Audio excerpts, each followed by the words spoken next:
It's your boy DZ, man. If you haven't already subscribed to the channel, hit the subscribe button. Hit the like button for me.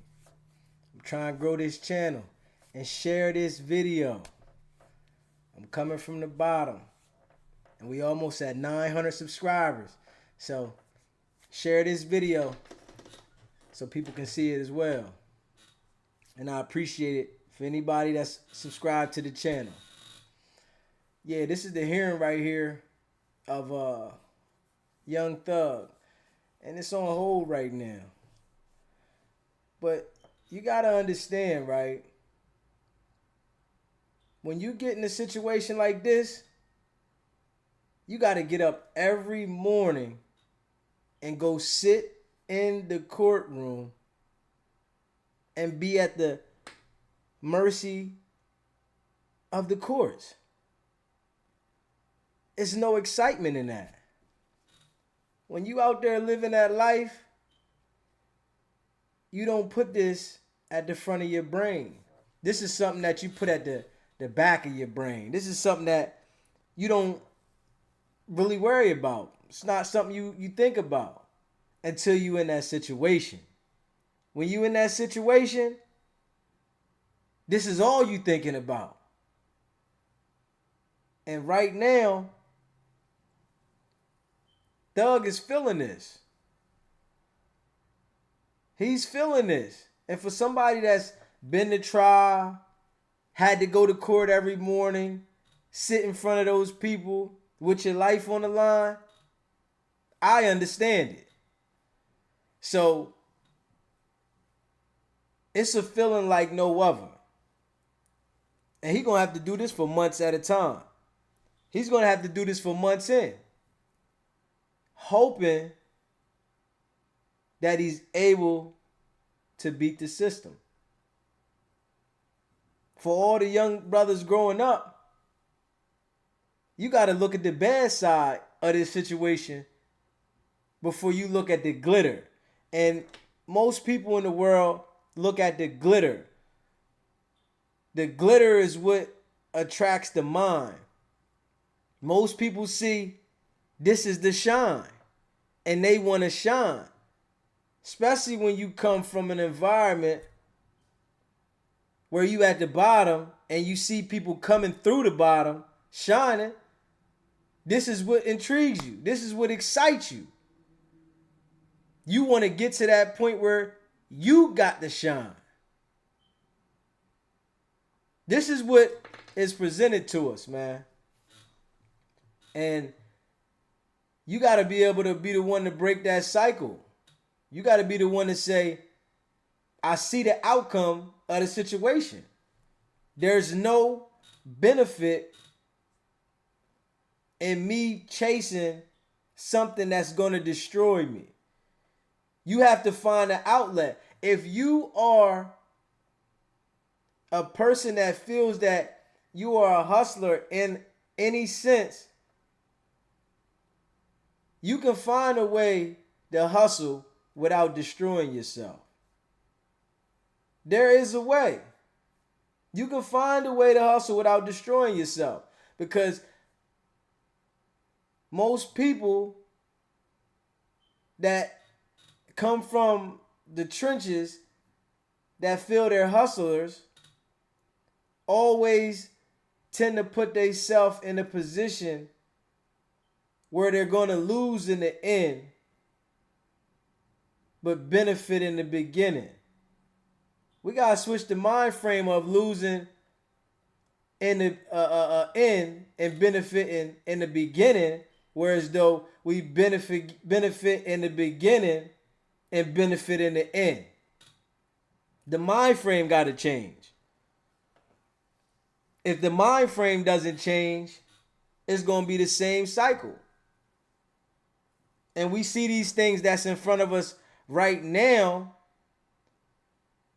So it's like, it's right there for you to see it. But when his trial is done, it's going to be somebody else in the same situation that's experiencing the same thing. The cycle continues to go on. Because people think that they got a way to beat it. And it's designed for you not to beat it. It's just like the casino. You're not going to beat the casino. You might win a little, but you're not going to beat them. And it's the same design with this situation. Millions of followers, millions of dollars. And now you got to give it all back to try to fight for your freedom. Now you got to beg for mercy. Hopefully something goes your way. But you in the hands of some other humans. And they portray you to the world as a menace. What you think the world gonna look at you as? Especially when you got your peers judging you. You got your peers looking at you like everybody's saying this and these are supporting facts. How you gonna fight the situation? How you gonna beat the situation? It's hard. It's real hard. And some people don't see it until it's too late. You know, in this situation, Thug wishes that he can take it back, man. For you to wake up every day and go sit in a courtroom and then go sit back in a cell. And for those who've been in a cell, it's very small. And then I'm sure he's isolated because of his celebrity status. You got to function daily and then go sit while some other people fight for your life. You got the lawyer, the prosecutor, and the judge. And all you do is sit there in silence while they fight for your life. While a group, two people, because the judge is with the prosecution. So you got these two people trying to take your life, and you got one person trying to fight for your life. But they all went to the same school. So, and they all go home every day. All these people go home every single day. They don't got to sit there in no cell. They don't got to eat that trash food. They don't got to shit and piss in the same room all day and sit there while everybody else is living. Now that's you. You got to be mindful, man. You have to be mindful because the benefits of being a gangster don't outweigh the progress and your future of sitting in the jail. It don't outweigh it. But Thug thought he can beat the system, man. And now they televising your destruction. Real rap. Now your destruction is televised. How good is that? How exciting is that for your destruction to be televised? And then you sober at that. Sober every day, which most people can't sit on the street and be sober. Most people don't got the ability to say, I'm going to be sober and deal with life. So when you out there flaunting your status, disrespecting people, looking down on people, right? And you get in this situation, people gonna look straight down on you. They don't care. They don't care what's going on. Hey, people saying you got what you deserve. That's just how life goes, man. You can do a lot of good for people, but when somebody see anything bad in you, that's what they look at. So he might have done a lot of good for people. He might have done some bad for people. But once you do bad, anything that you did good don't mean nothing. It doesn't mean anything. It holds no weight because the bad you do is emphasized. And you know, Thug is sick right now, man. Court about to start in a second. It's about to start. They in there fighting for their life.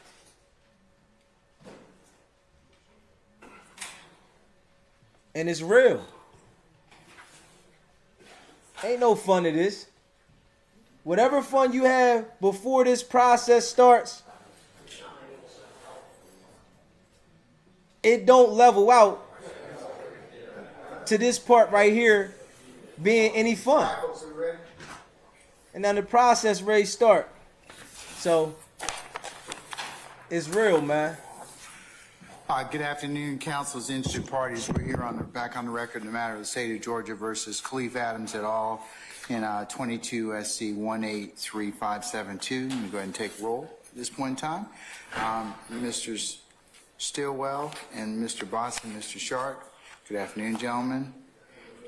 All right, Mr. Williams and Mr. Steele. Good afternoon. Mr. Kendrick and Ms. Hingerty. Good afternoon. All right. Mr. Huey and Mr. Matthews Jr. Good afternoon, sir. And Mr. Nichols, Mr. Harvey, and Mr. Garner, good afternoon. And Mr. Ryan and Misty Williams, good afternoon. All right, Ms. Love and Ms. Hilton, good afternoon, ladies. Okay, all right. I appreciate y'all's patience and indulgence with the court. Some other unrelated business that took up my time this morning, longer than I expected. So without delay, we'll go ahead and continue with the state's motions at this point. So,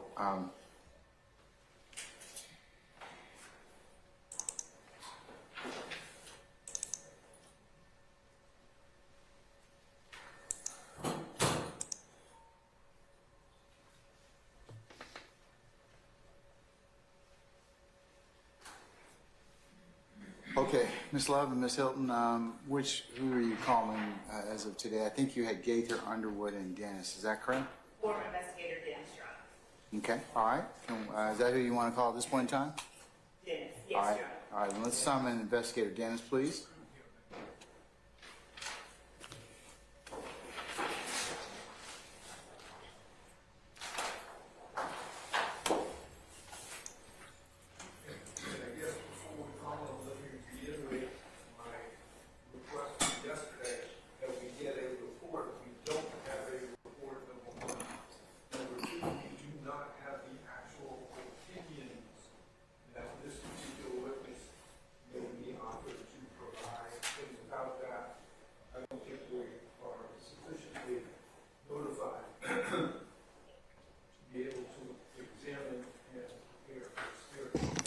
All right, Ms. Love, anything before? Yes, Your Honor. As to this witness, the state has provided to the defense previously a PowerPoint presentation that this particular witness has used in presenting on gangs in the past. That coupled with what we will provide in the form of a summary of his opinion, we can re-provide to the defense by the 16th, but they do have in their possession at least a presentation that has been made by this witness, something akin to what they've been asking of the other witnesses. All right. That may go to his qualification and training, but it doesn't go to what opinion he is going to offer in the trial of this case. And I'm going to reiterate what Mr. Steele and Your Honor already knows from Harris. Harris references Rule 16 of the Federal Rules of Evidence. The Federal Rules of Criminal Procedure requires a report. Yes, sir. So, if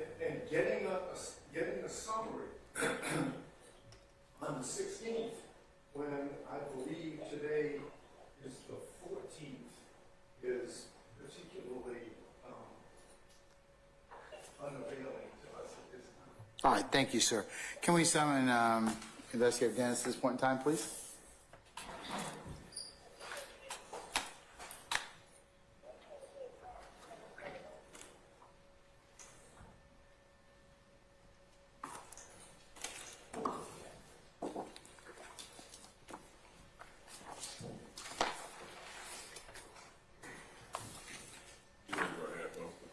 Yes.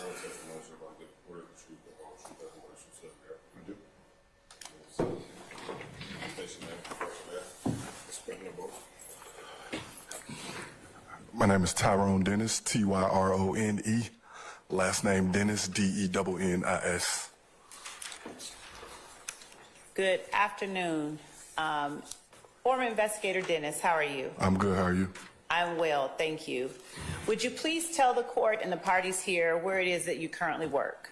I'm currently the Director of School Safety for Rockwood School District in St. Louis, Missouri.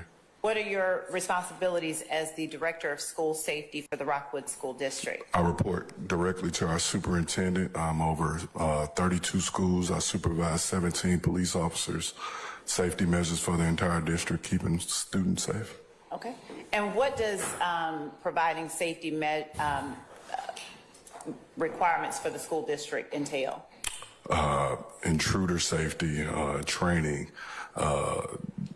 physical safety for the actual buildings, supervising the school resource officers to make sure that they are keeping the schools safe in their roles every day.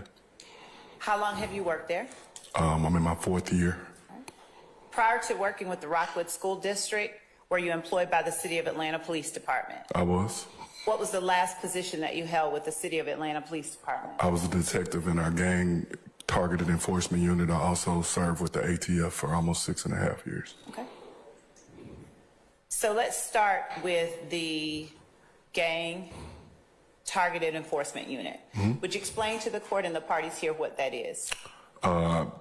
I joined the gang unit in 2013.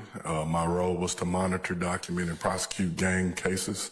It was my responsibility to know gang trends, to know those participating in criminal activity associated with gangs. Okay. And you mentioned the ATF, you're being a member of the ATF task force. Tell the court about that. I basically served as a task force officer with the ATF, so basically similar to a special agent, but I wasn't physically sworn in, or I was, how can I put it? I still was APD, but I also was deputized as a special agent with the ATF as well. And when we're speaking ATF, the Bureau of Alcohol, Tobacco, and Firearms? Yes. Okay. With the ATF as a task force agent, what was your main focus? Gangs and guns. Okay. How long did you serve as an investigator with the City of Atlanta Police Department? From 2011 till my retirement date of August 10th of 20. Prior to 2011, and was that in June 2011? Say it again? Yes. Prior to 2011, where did you work within the police department? I was a patrol officer. I worked for Zone 5 for 6.5 years. I was a beat officer in the old 4th Ward Boulevard area. Okay. As a beat officer, did you have any opportunity to interact with the community? Every day. All right. Prior to joining the Atlanta Police Department, what did you do? Went to college. And what was your major? I majored in criminal justice and sociology. All right. And did you receive a bachelor's of science in criminal justice and in sociology? Yes, ma'am. All right. And where did you go to school? University of North Alabama. All right. I'm going to show you what has been marked as State's Exhibit 2, a copy of which has been provided to the defense, as well as what I have marked as State's Exhibit 2B, as in Bravo. And I will give a copy of 2B to a representative for the defense, Mr. Seal, who is in closest proximity to me now. May I approach, Your Honor? You may now. This is what the streets get you. 2 and 2B. Do you recognize State's Exhibits 2 and 2B? Yes. What is State's Exhibit 2? My CV. Is that a fair and accurate copy of your CV that you provided to the state? Yes. Do you see any material alterations? No. And what is State's Exhibit 2B?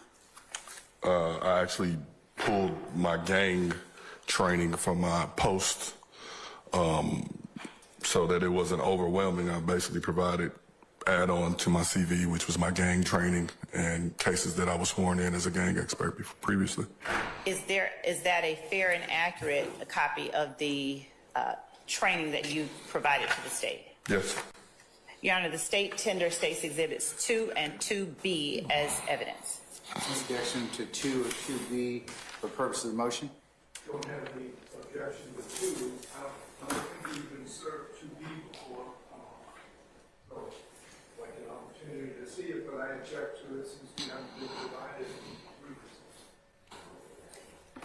And just for the record, when did you provide that to the state? Today. Okay, thank you. That's not our fault. That's Okay, all right. Okay. All right. I understand, sir.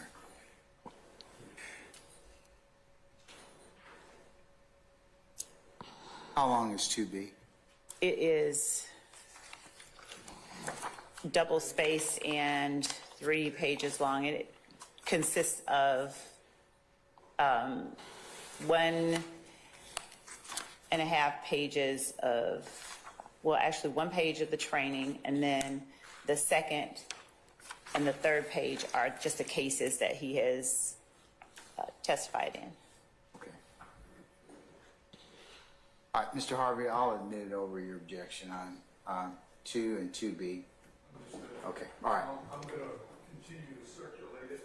Yes, sir. If the state has another copy, that might be helpful. If you could arrange to get a copy or have it emailed, that would be great. Yes. Ms. Laura has sent it. Thank you, Judge. So We'll they're have gonna that sent admit that as I speak. evidence over the objection. You can And- continue when you're ready. Investigator Dennis,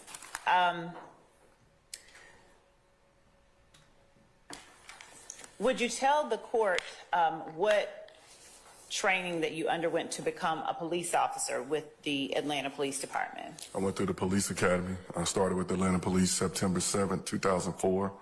I was a recruit until December of 2004. Went to the academy in December of 2004, sworn in April 25th of 2005. And what types of classes did you have to undergo at the academy? Basic law, EVOC training to drive the patrol vehicle, firearms, pistols, PT test, all type of general training, mental evaluations, all type of stuff. When you became a part of the targeted enforcement or gang unit, was there another name as well later on, criminal intelligence unit? Yes. When you became a part of that unit with the Atlanta Police Department, had you received any specialized training in the area of criminal street gangs? Before that time, no. Prior to becoming an investigator with the gang unit, had you had any exposure to gang members and alleged gang members during your time with the City of Atlanta Police Department? Yes. Would you explain or describe that for the court? My beat assignment, which was Boulevard, the old 4th Ward, it almost was like the free zone for gang members. Through Bedford Pines, Section 8 housing was provided for the females, and where the females go, usually the guys went. And so pretty much most gang members had some type of relationship with a female in that area. Over the course of being a beat officer, you would see graffiti, have interaction with different individuals, and Couldn't hear after graffiti. Can you repeat that? Have interaction with different individuals.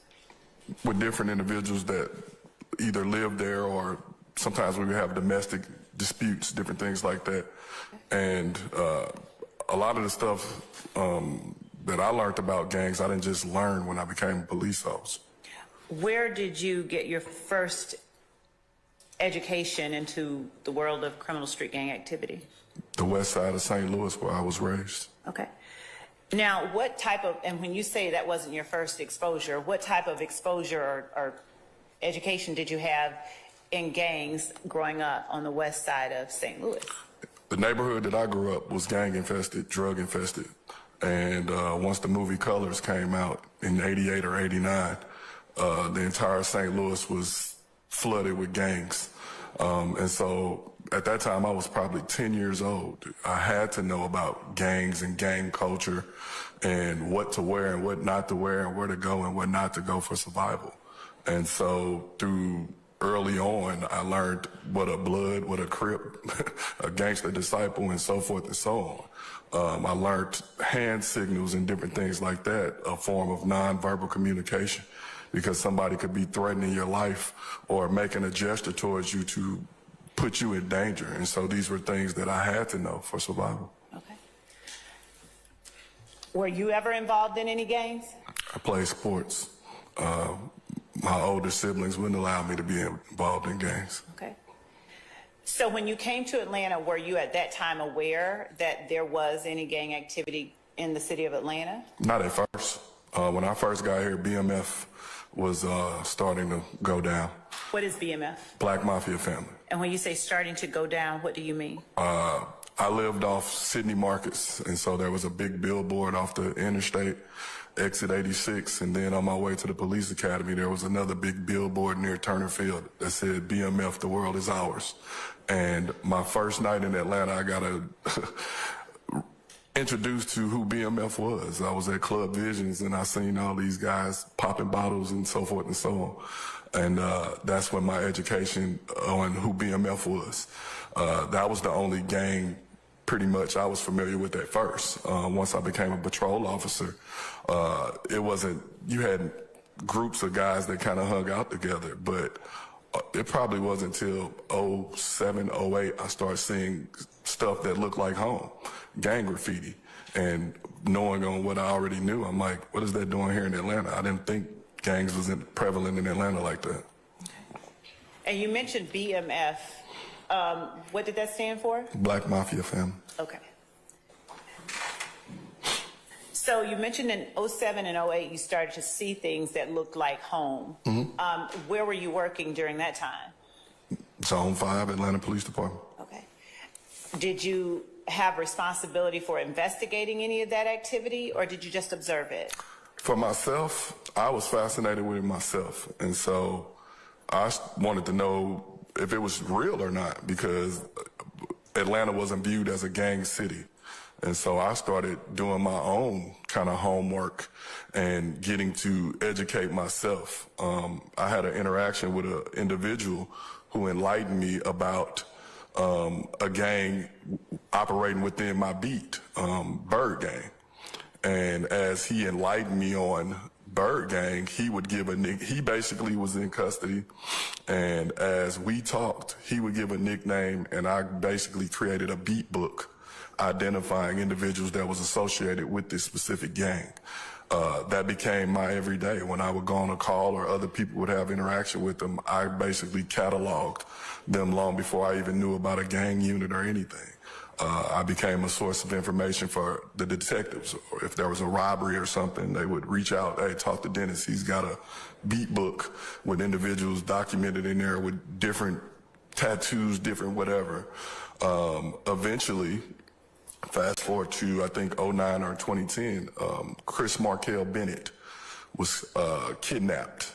And when he was kidnapped, my supervisor had me reach out to the lead detective, Detective Murdoch, who worked homicide missing persons. And when we actually met at the King Center, and when we met, I basically brought my beat book, showed him all my stuff, and was telling him about this gang. And he looked me in my face and said, "You watch too much TV."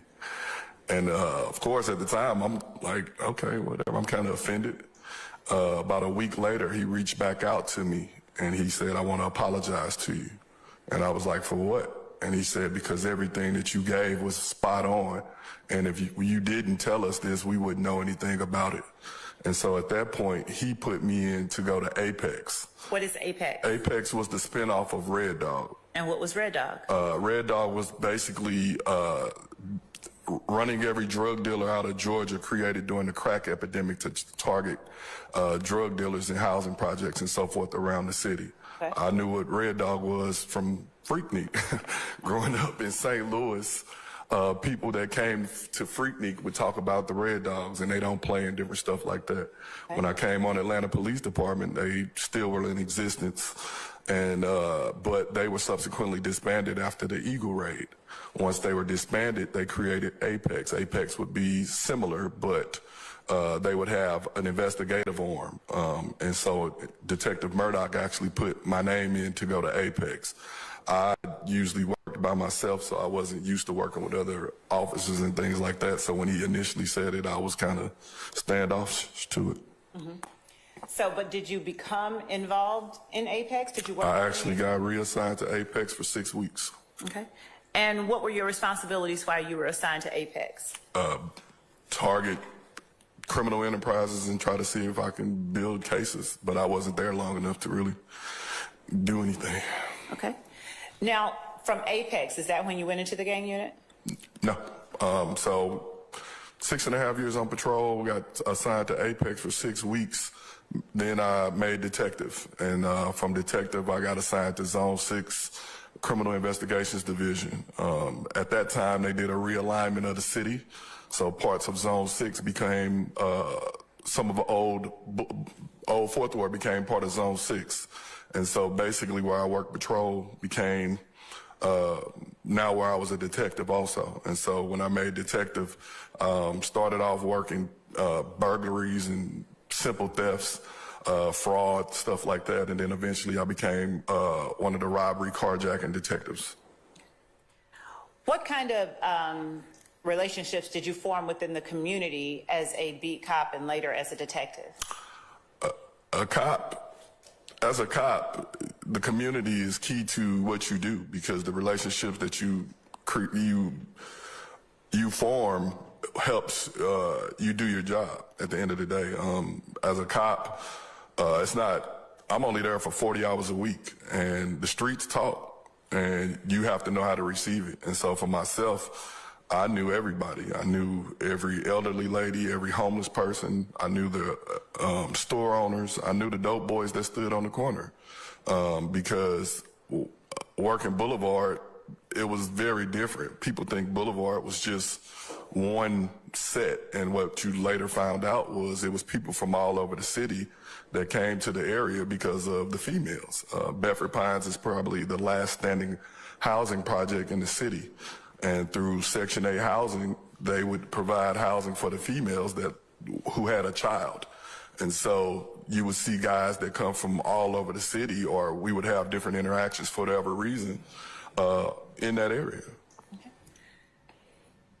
Did you ever receive any formal training on criminal street gangs during your time with the Atlanta Police Department? Yes, that's what Exhibit 2B pretty much is. All right. Would you tell the court, just for the record, to reflect it, what some of that formal training entailed? The first course, street gang identification and awareness. I took that in July of 2013. What did that entail? How to identify gang members and being aware of trends, clothing, and so forth. Okay. And how many hours was that class? 8 hours. Okay. And that was given by the Georgia Public Safety? Correct. Okay. And going back to the Peace Officer Standards and Training Council post-certification, did you have that during your time as a law enforcement officer in Georgia? Yes. And are you currently certified as a law enforcement agent now? Yes, I'm post-certified in Missouri. Okay. What other classes have you taken, formal or informal, on gang? Exhibit 2B basically illustrates, we in our gang unit, I basically tried to take any gang training that was offered, okay, while still trying to work and do my job. And so anytime gang classes were offered, if we could attend, we would. We would also attend other training with other departments. We would have monthly gang meetings with other gang units in other jurisdictions. We shared information. A lot of the times, a lot of our gang members in Atlanta migrated to other jurisdictions. And so a lot of times we became help to them to help them with their cases more so than them helping us. So the gang intelligence course listed on State's Exhibit 2B that you received with the Gwinnett Police Department in February of 2016 for 2 hours, what was that? Basically, information sharing on gangs in the metro area. And what kind of information was shared? What type of crimes that they were dealing with that might be reflective to what we were dealing with in the city. A lot of the times, like I said previously, our gang members would migrate to Gwinnett, DeKalb, Cobb, and so forth. And so we would pretty much have an up on them because we were faced with it before they were. And what about the GGIA basic gang class for 8 hours that you took in 2018? Is GGIA Georgia Gang Investigators Association? Yes, and so the chief of Morrow Police, he's since passed away. They would put on pretty much an annual basic gang class, and that was to help educate gang investigators on some of the same things, gang trends and different things like that. Okay. What about the violent crime investigations class that you had with ATF in 2018 for 5 hours? What was that? That was similar, going over violent crime investigations.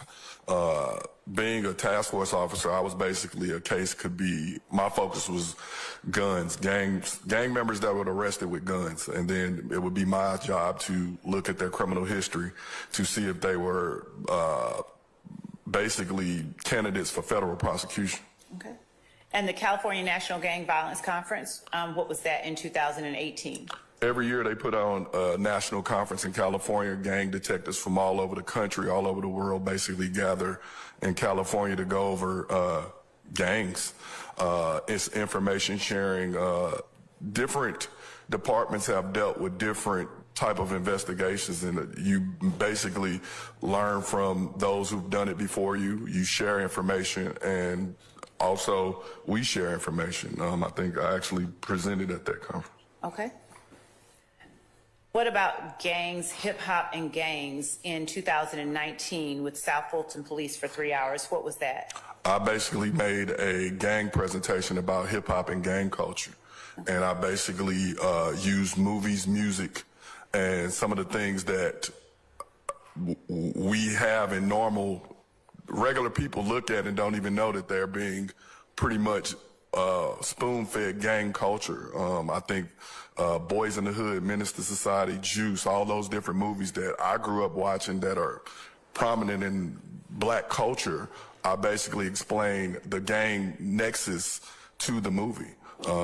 Even with Boys in the Hood, when I saw Boys in the Hood as a teenager, we stood up and clapped at the end when Doughboy got revenge for Ricky, not knowing that that was gang retaliation. So that's something right there. Yeah, that's something right there. Gang investigations have you either led or been a part of during your time as a law enforcement officer? I lost count. I honestly, 50 to 100 or more. Okay. And during that time, you said that you have interacted with either known gang members or alleged gang members. How many of those interactions have taken place, either formally or informally, during your time as a law enforcement officer? Hundreds. Hundreds? Hundreds.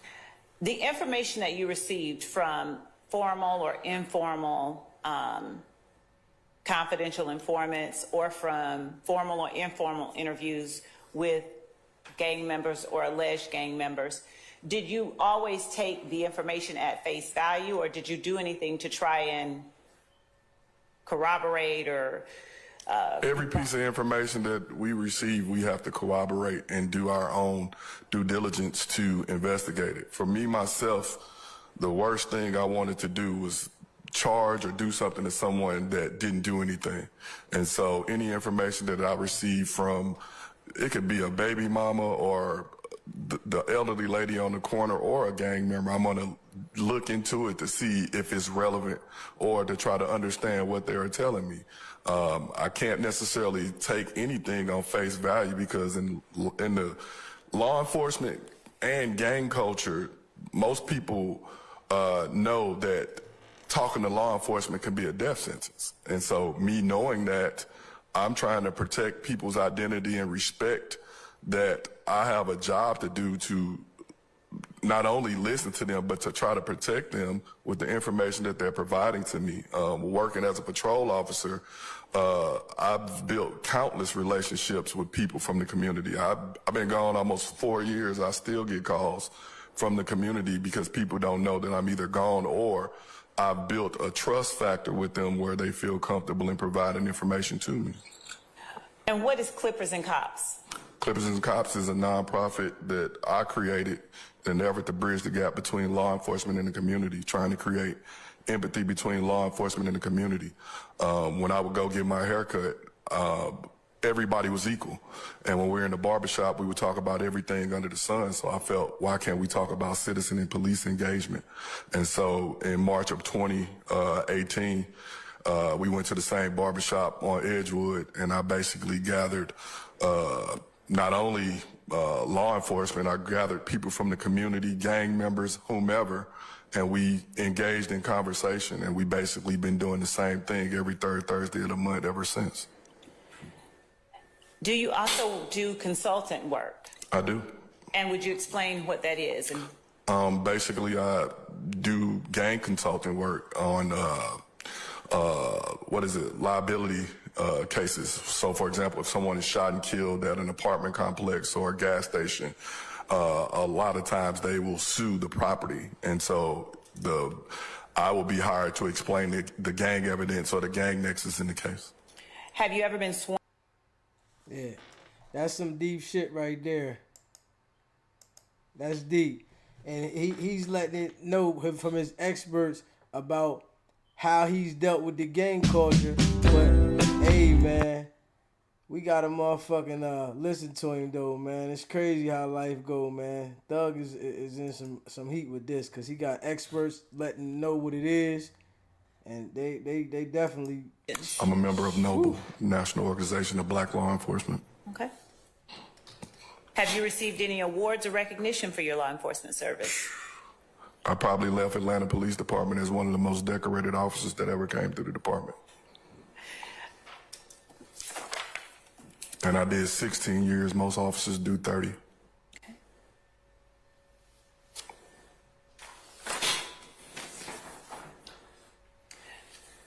Did you have an occasion to gain any familiarity with the gang known as IF gang, IF? Inglewood Family Bloods, yes. Would you explain how it is that you gained familiarity with that particular gang? The Inglewood Family Bloods is a California-based criminal street gang that has ties to Atlanta through 3 of our hybrid gangs: Atlanta Blood Gang, ABG, Bird Gang, which operated in my beat, and Haiti Gang. Those 3 gangs basically merged to make one big gang under the traditional umbrella, which would be IF Gang, IF, or Inglewood Family Bloods. Did you first learn about that particular gang during your time as a law enforcement officer? Yes. Was it during your time as a beat officer or as an investigator? Both. Okay. I initially came in contact with Bird Gang, and this Bird Gang basically had a stronghold on Edgewood, Auburn, and Fort Street in the drug trade. And with them having that stronghold, they were part of the beat book that I spoke about. Okay. Did you have any involvement in the investigation of the case involving the murder of Donovan Thomas? Yes, ma'am. Okay. And did you have an active involvement in the investigation of crimes that occurred during the year 2015 forward? Myself and my partner was pretty much the lead detectives on the case. And this is one of the murders that's And on when you say lead detectives on YSL's the Rico, case, right here. did you have an opportunity to interact with suspects and witnesses in any of the cases that occurred during 2015 that occurred after the murder of Donovan Thomas? Yes, ma'am. Did that investigation include investigation into an organization known as YSL? Yes, ma'am. Have you had an opportunity to interview alleged YSL criminal street gang members? Yes, ma'am. Do you know how many? Several that's in this courtroom and several that was charged throughout this investigation, yes. All right.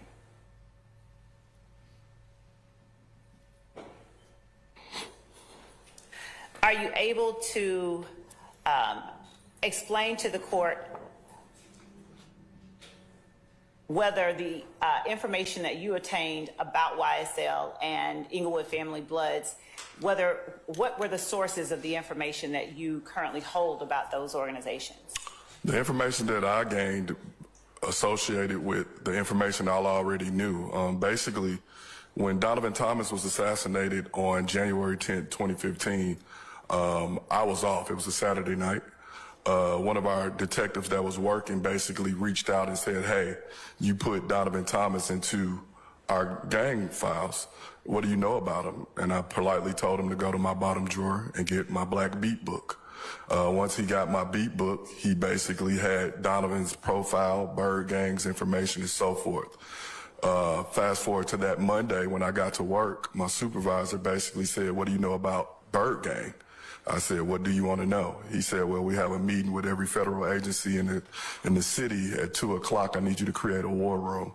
And Operation Planners was born. From that, I had to basically compile who Bird Gang was, who the rival of Bird Gang was, which was YSL Young Slime Life, and identify those that would be either targeted or suspects in his murder. So let me talk about how you gained the information that you then utilized during the course of those investigations and gained through those investigations. Was any of the information that you gained during that time the result of things like cellular phone extractions Yes. or jail calls? Could you explain to the court how that aided in your attaining knowledge and information on these particular groups? In investigating this case, we basically were dealing with an all-out war. Every day we were awakened by houses being shot up, people being shot. And so it was our job to mitigate that and stop it. People were arrested. When people were arrested, if they had a cell phone, we would get a search warrant to extract the contents of their cell phone. We would then reach out to whatever social media we could find to try to get their social media contents. If they were in custody and spoke on jail calls, we tried to monitor their jail calls and those interactions as well. People that were taken into custody, we would basically attempt to speak with them. We spoke to family members who were victims. We spoke to witnesses. We spoke to people in the community. We spoke to everybody we could to try to do our due diligence to investigate this case. And have you done that throughout your time as a law enforcement officer investigating gangs when a crime occurs? Yes. And is it always the case that you're speaking with alleged gang members as perpetrators? We've spoken to both. Both, what do you mean? We've spoken to people that are already documented gang members. We have spoken to alleged gang members. We've spoken to people that aren't gang members. We've spoken to their girlfriends, moms, sisters, cousins, whomever. And are they sometimes victims? Yes. All right.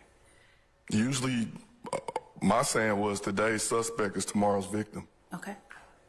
Yeah. Did these sources of information, first of all, do you know how many cellular phone extractions involving gang information and knowledge that you have examined? I couldn't even put a number on it. Is it in excess of 50? Possibly. Okay. And what about jail calls? Do you know the number of jail calls that you've listened to that have given you insight into gang culture and terminology in? Countless. This wasn't the only case or big case that we've investigated over the years. Okay. Basically, our unit not only dealt with our own cases, we dealt with other units' cases. We dealt with other jurisdictions' cases. We assisted countless investigations. And did that information that you gained from the sources you've named for the court give you insight into criminal street gangs in Atlanta that the general public may have had no knowledge of? Yes. And would you explain some instances or examples of that? A lot of times, individuals that were in custody would basically attempt to talk in slang or things like that. Sometimes you would get slang that you may not be familiar with, and so you might have a relationship with someone in the community or this particular community where the crime occurred to help explain to you what that means. Okay. And so sometimes you would have to reach out and say, what does slap mean, or what does mac and cheese mean, or the biscuit, get the biscuit out the oven, or whatever it was. You would have to go get clarity for someone else to help you understand if you didn't understand the lingo. In gang culture is constantly changing. And so through social media posts, sometimes you'll look at a social media post and quite not understand what someone's saying. Or sometimes they'll quote a song and change the lyrics, change the lettering. Instead of saying I'm on Cleveland, they might say I'm on Bleveland, or things of that nature. They might, instead of saying bricks with a CK, they might put 2 C's instead. And a lot of times, gang members or people associated with gang culture will take the time to do that. And through social media was an attempt to explain or to help share their identity as such. Okay. Now, you mentioned biscuit and mac and cheese. Are these references to food in the situation? To the common eye, yes. But in gang investigations, they could have meant a number of different things. And so it was our job to decipher it, because sometimes you would read some of the stuff and it wouldn't make sense to you until you talk to someone in that life or in gang, has a gang culture that is able to explain exactly what they mean. Gangs is almost like an unwritten, or a lot of the things that they do could be a nonverbal communication through hand signals. I can almost be flipping you off and you not even know it in common. Or I might say something to you, like I might wet you up. And to you, you might be thinking, I don't need a bath. You got a water hose. But if I said that to someone in gang culture, they know exactly what I'm saying. I'm going to, wetting someone up can mean I'm going to shoot you, and that's the blood wetting your shirt. Okay. And so those are things that we had to explain to help it make sense. And did you hear those sort of phrases and terminology while you were an investigator with the gang unit with the Atlanta Police Department? I'm going to show you what has already been admitted previously as State's Exhibit number 3. Now he's explaining that they already know what's going on in the street. They already know what's going on in the street, but once you start putting that murder game down, the Atlanta Police Department, they on your ass. Okay. So State's Exhibit 3, having an effective date of August 13th, 2020, was implemented after you had gone. Yes, ma'am. Would you look at the section numbered 5.3 regarding gang member identification and the criteria used as described in State's Exhibit 3? Yes. And would you share this video, man? Share this live. What those 6 criteria are? Gang member identification is based on the following criteria. 1, when an individual admits membership in a gang. 2, when a reliable informant identifies an individual as a gang member. 3, when an informant of previously and unattested reliability identifies an individual as a gang member and is corroborated by independent verification. 4, when an individual resides in or frequents a particular gang area and affects their style of dress, use of hand signs, symbols, or tattoos, and associates with known gang members. 5, when an individual has been arrested several times in the company of identified gang members for offenses which are consistent with usual gang activity. 6, when there are strong indications that an individual has a close relationship with the gang but does not fit the above criteria, he should be identified as a gang associate. Were those 6 criteria in effect at the time you were an investigator with the City of Atlanta Police Department? Yes. Okay.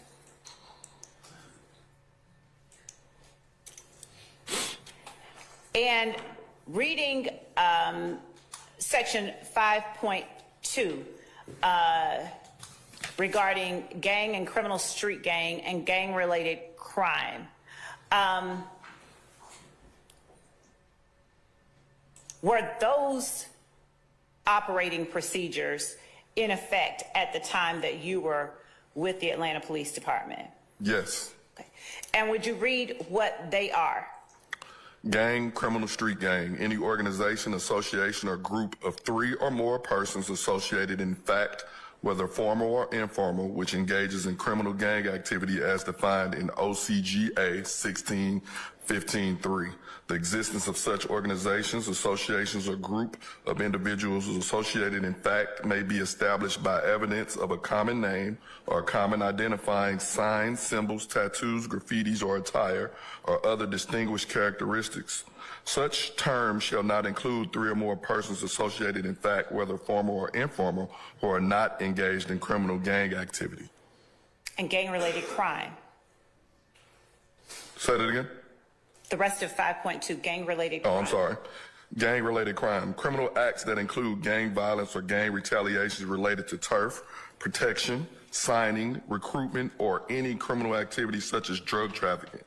Any incident wherein participants, suspects, or victims are identified gang members or associates. When a reliable informant identifies an incident as gang activity, when an informant of previously unattested reliability identifies an incident as gang activity, and it is corroborated by other attendant circumstances or independent verification. And you said that those were policies that you followed while you were with the gang unit? Yes, basically we didn't just want to put anybody in as a gang member if they weren't. Okay. And it's not illegal to be in Listening the gang. to what It's he illegal to said, commit why acts would anybody of want to be crime in the while gang? in the gang. Okay. Why? Now, Don't make no sense. They setting you up to get you out the way. during your time investigating Man, gangs, share this video, man. Share this how live, much man. familiarity did you get with the organization known as Young Slime Life, or YSL? A lot.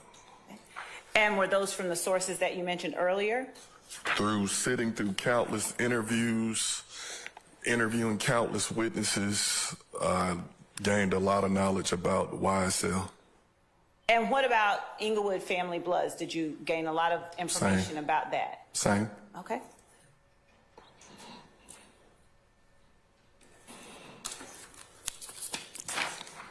Did your time with the Atlanta Police Department and the education that you received give you insight into the culture and practices of both those organizations? Yes.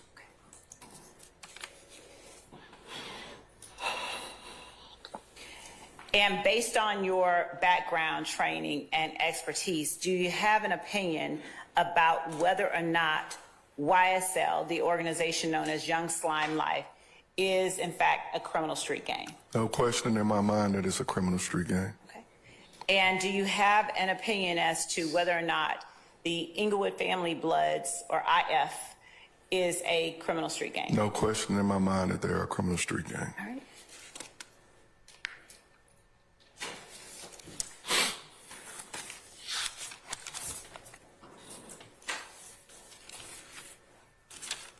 And he's going to testify that he's interviewed some of the YSL guys, some of the guys that snitching in the community. Hey, man, I don't understand why people want to be a part of a gang. If you're going to commit crimes, commit them by yourself. Your Honor, at this time, we tender former investigator Dennis as an expert in the field of criminal street gangs, Crazy. criminal street gang recognition, investigations, identification and practices, as well as specifically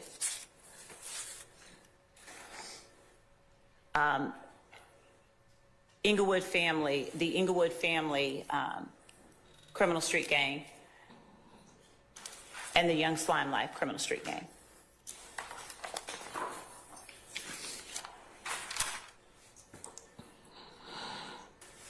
How do you expect to fight a case when all the people that was claiming the same territory and the same gang you got are telling, and the people that they're telling to are the people Your that Honor, was just to, firsthand dealing with y'all? Clear that up. It's dumb to be a part of a gang. We man. are tendering Straight former up. investigator It makes Dennis no sense. as an expert in criminal street gangs in general, criminal street gang, I did not say culture, practices, investigations, and identification. My apologies to the court, as well as the Inglewood family criminal street gang and the YSL criminal street gang.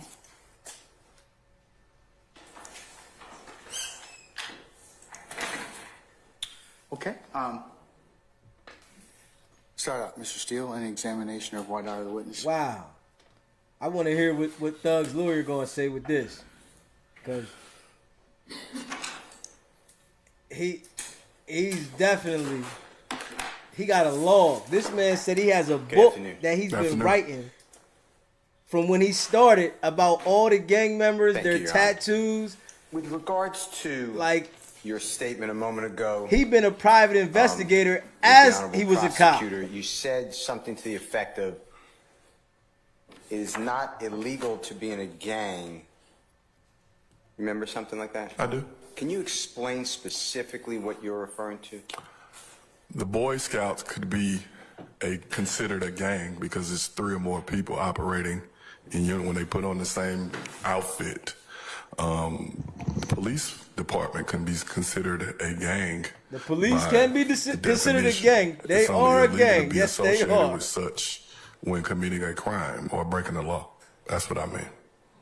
What if somebody in the Boy Scouts or the police department, there's a section of 3 or more people associated, in fact, either as a member or an associate, and 5 of those people are going out committing drive-by shootings. Mm-hmm.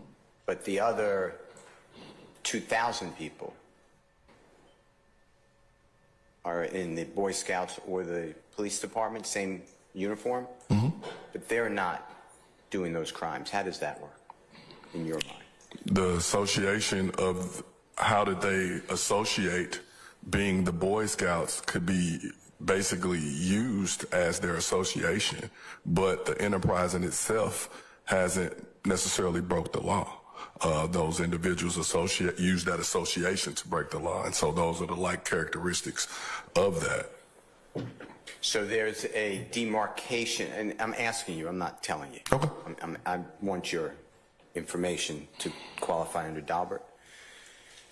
There's a demarcation about the people in the Boy Scouts or the police department, same uniform, same haircut, same radios, same guns, but the 5 people, I think I said 5 people who are using those symbols to go out and commit crime, they would be separate than the rest of the thousands of people. Is that what you say, or What I'm saying is, or does it make it an entire gang? That's what I'm. it would not necessarily make the entire gang unless we could prove that in previous the police department or the Boy Scouts were associated with those same criminal activities previously.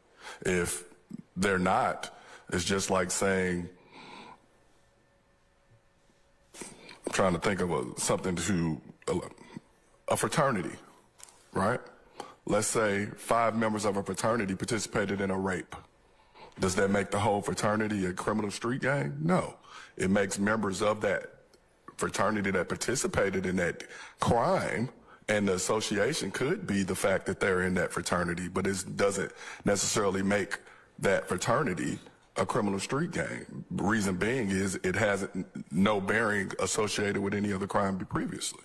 So the other members of the fraternity, it's the same thing, but fraternity rather than Boy Scouts or police department. The other members of the fraternity who did not commit that rape, God forbid, They are not tainted, Correct. what I hear you say. That is correct. So even though the organization or the fraternity have a portion of them involved potentially in criminal street gang activity, the other people that did not commit that, in your example, Godfrey, the rape, they're not tainted by what you imagine the law is. Is that right? That's correct. And the reason I say that is, for example, I think, let's use the Duke lacrosse situation where I think a female was raped or something. The entire fraternity wasn't necessarily charged, the individuals that were involved with the rape, but the common denominator was they were a part of this fraternity. And so that played a part in how did all of you guys get together? Okay. I think I understand the demarcation. Just to take it a step further, the Duke lacrosse. I keep just following your examples. Okay. But I think they're all the same. But Duke lacrosse. What if members of that team who were not involved in that supposed rape, God forbid, but they knew about the allegation, they knew about their teammates, they spoke about it with other people, they did not speak with the police, are they now part of the gang? They still are part of that fraternity, and I think that they would receive scrutiny from the public as if they were a part of that rape because they are associated with that fraternity who's now associated with that rape. But it's not illegal the way I understand you saying. I'm not excluding my understanding. Right. I'm just using yours. But it's not illegal to be part of that lacrosse team is what you went back to. It's not. It's just a taint for people who are associating, in fact, 3 or more who can then commit the specified criminal activity. Yes. That's what I hear you say. Yes. But the other people who are on the team, they're not involved in the criminal activity in your mind. Yes. Okay. Now, who is, I'm going to ask you about a couple people if that's okay. And if you don't remember, you need something to refresh your memory, just let us know, okay? Who is Donovan Thomas? Donovan Thomas. Donovan Thomas is Peanut, Big Nut.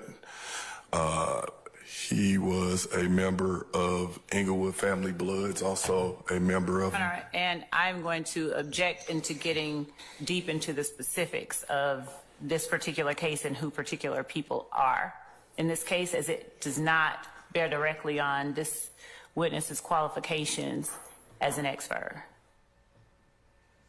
It was specifically discussed in direct who is Donovan Thomas, and it was specifically proffered Yes, it that was. he's part of, or through the testimony, Yes, it part was. of IF gang, and this court is being asked to qualify the Honorable Detective or former Detective Dennis in an expert of the IF gang. I'm asking about the same thing. Objection. Go ahead. Yes, Your Honor. Can I say something real fast? When y'all keep saying former detective, I'm retired. I left in good standing. I didn't get kicked out or anything of the sort, for the record. Let's just say that, okay? Oh, he wanted to specify his credentials. He wanted to make sure his credentials is solid. He don't want to be like he got I will kicked not out. use the word former. Thank you. He's retired. And if anyone else used the word former, I would recommend not using it. Thank you. No, y'all just kept saying it, and it's like when you say it, it make it seem like I didn't leave in good standing or something happened for me to leave. I left on my own terms, and I retired. I don't think former means you left on bad terms. Potato, potato. But we're going to call it retired. All right. Okay, so I apologize. That's okay. Do you remember the question? Who was Donovan Thomas? Yeah. Donovan Thomas, Peanut, was a member of IF Gang as well as Bird Gang. I think I had my first interaction with Donovan Thomas when I first became a patrol officer in 2005. Their gang, Bird Gang. And Your Honor, again, the specifics, I would object to specific information being elicited. The question has been answered, and beyond that, I would object to us getting deep into the details of any particular cases. He already overruled I that. did ask him about it, so I think you opened the door about that in terms of, and you opened the door about that in terms of qualifications. So, Hey, but come I on. remind Mr. You Seal, overruled that, this may man. be more subject Stop. appropriate for us to, if I qualify him as expert. Okay. Yeah, I just need to have an understanding. And I thought you overruled the objection, so unless I'm mistaken. I think he's answered the question at this point in time. He did. Not really. Twice. No, he said he gave you nicknames. Okay, but that's how he knows them, so. I know him. Oh, I'm sorry. Your Honor, I'd like some leeway. This is what you are qualifying the gentleman, and he's the named victim in our case. I give you some leeway, sir. What would you like to know? Just give the background that you know. I understand that you met him, I believe, 2005. and then you were saying that he was a member. I don't think you said this, so clarify this. He was a member at that time of the Bird Gang, but I don't think you said that, so. He was a member of Bird Gang as I knew it. He also was a high-ranking member of Inglewood Family Bloods as I knew it. Okay. And when you say high-ranking member, are we talking about the highest, second highest? I think he was second or third in command. Okay. And at what time in relation to the second or third in command of the IF gang? What do you mean? What year? Are we talking about the whole time, or are we talking about January 10th? There was a point where a gentleman by the name of Mo Rice Williams basically flew to California and helped get the blessings from California to operate here in Atlanta as Inglewood Family Bloods. By doing that, Atlanta Blood Gang, which is ABG, Bird Gang, and then Haiti Gang are three different hybrid gangs that basically merged together to become one big gang under the traditional umbrella of Inglewood Family Bloods. Are they all have roots in the Blood Gang? Yes. And with Mr. Thomas being, you said second or third in command, or did I miss that? Yes, I did. Was that, my question is, was that the entire time, or did that rise to power over? That part I don't know. How about we ask it the other way? On January 10th, 2015, was that his position? Yes. As far as you knew? Yes. Okay. And what type of crimes is IF gang committing? Drug dealing, shootings, robbing, so forth. They basically had a stronghold on Summerhill, Old Fourth Ward, or anywhere where they operated. They pretty much had a stronghold on it. And you said on your direct examination today to have you qualified, I believe, that IF gang and YSL, you identified them in your opinion as a criminal street gang, yes, were rivals. Yes. If I misstated that, I'm not trying to. Yes. Okay. What caused them to be rivals? If you know, and if you don't know, you got to say, I don't know. I have a general idea of what caused them to be rivals. And I also want to know the background of it. In the summer of 2014, YSL, If Gang, and everyone was one big happy blood family. During that time, there became friction between those in those gangs, which started severing the ties. And some of it had something to do with the music, because Nut basically became smart. He learned that instead of just selling drugs, I could put money behind some of the artists and basically receive a percentage of what they make, okay? When that happened, he, with the power in which he already had from his street ties, he then started becoming a mover and shaker in the music world here in Atlanta and helping up-and-coming artists basically get on. And so in 2014, when... Can I interrupt you a second? And Go ahead. I'm not trying to cut your train of thought. Is that through TIG? Say that again? Is that through TIG? Record label? Yes, he had a close relationship with Fly, who basically is the owner of TIG record label. Okay. And TIG is, this is not a game? Think it's a game. Think it's a game. Thank you. Sorry. And continue. And if you don't remember where you were, I can... And so in 2014, the rift began not only between KC and his rival, Mr. Watts, as their own inner beef started to occur. There was other rumblings through Nut and Mr. Williams in reference to the signing of Rich Homie Quan. Can I stop you a minute? Go ahead. Is KC with any, in your belief, any type of gang at that time? Is he affiliated with? Yes. Who is KC affiliated with? YSL. Okay, and we're talking about summer 2014. Yes. And how about Mr. Watts? He's half brother to Mr. Thomas. So is that to take it that he's with IF? Yes. I don't mean to presume. Okay. And is Mr. Watts also a high-ranking member like you denoted Mr. Thomas? I would say yes. He's more of Mr. Watts. Your Honor, I'm going to object to this level of detail in this type of hearing. I understand the court's ruling regarding the certain lines of inquiry, but getting into the facts of the individual cases involved here, I don't believe this is the appropriate mechanism. Yeah, let's move on, Mr. Steele. It ain't fair. Okay. See, Well, now that ain't fair. Then just She go got back to ask the what she original wanted. question. What caused the But he can't. IF in your investigation to become a qualified expert, expert for the Honorable Court's consideration to be qualified as to why IF and YSL are rivals?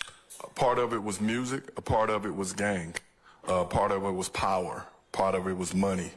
And all those factors balled into subsequently the assassination of Donovan Thomas. And where do you get the information? And I'll tell you what I wrote down if it helps you.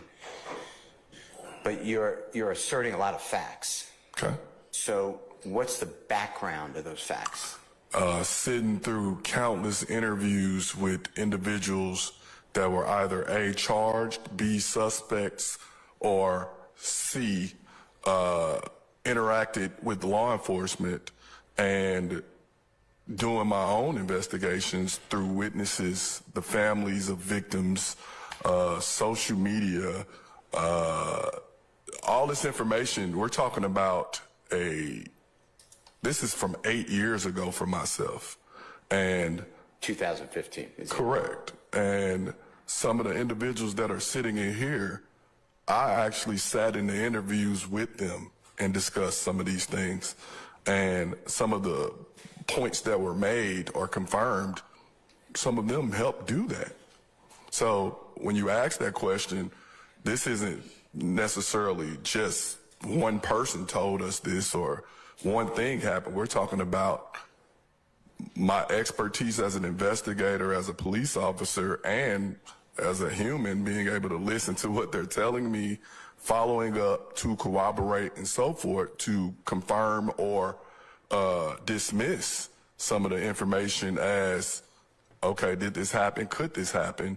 Or, okay, we tried to confirm a lot of the things that was told to us through actual case numbers and incidents that we can follow up on, or a witness that we can follow up on to confirm the stories that were being told to us.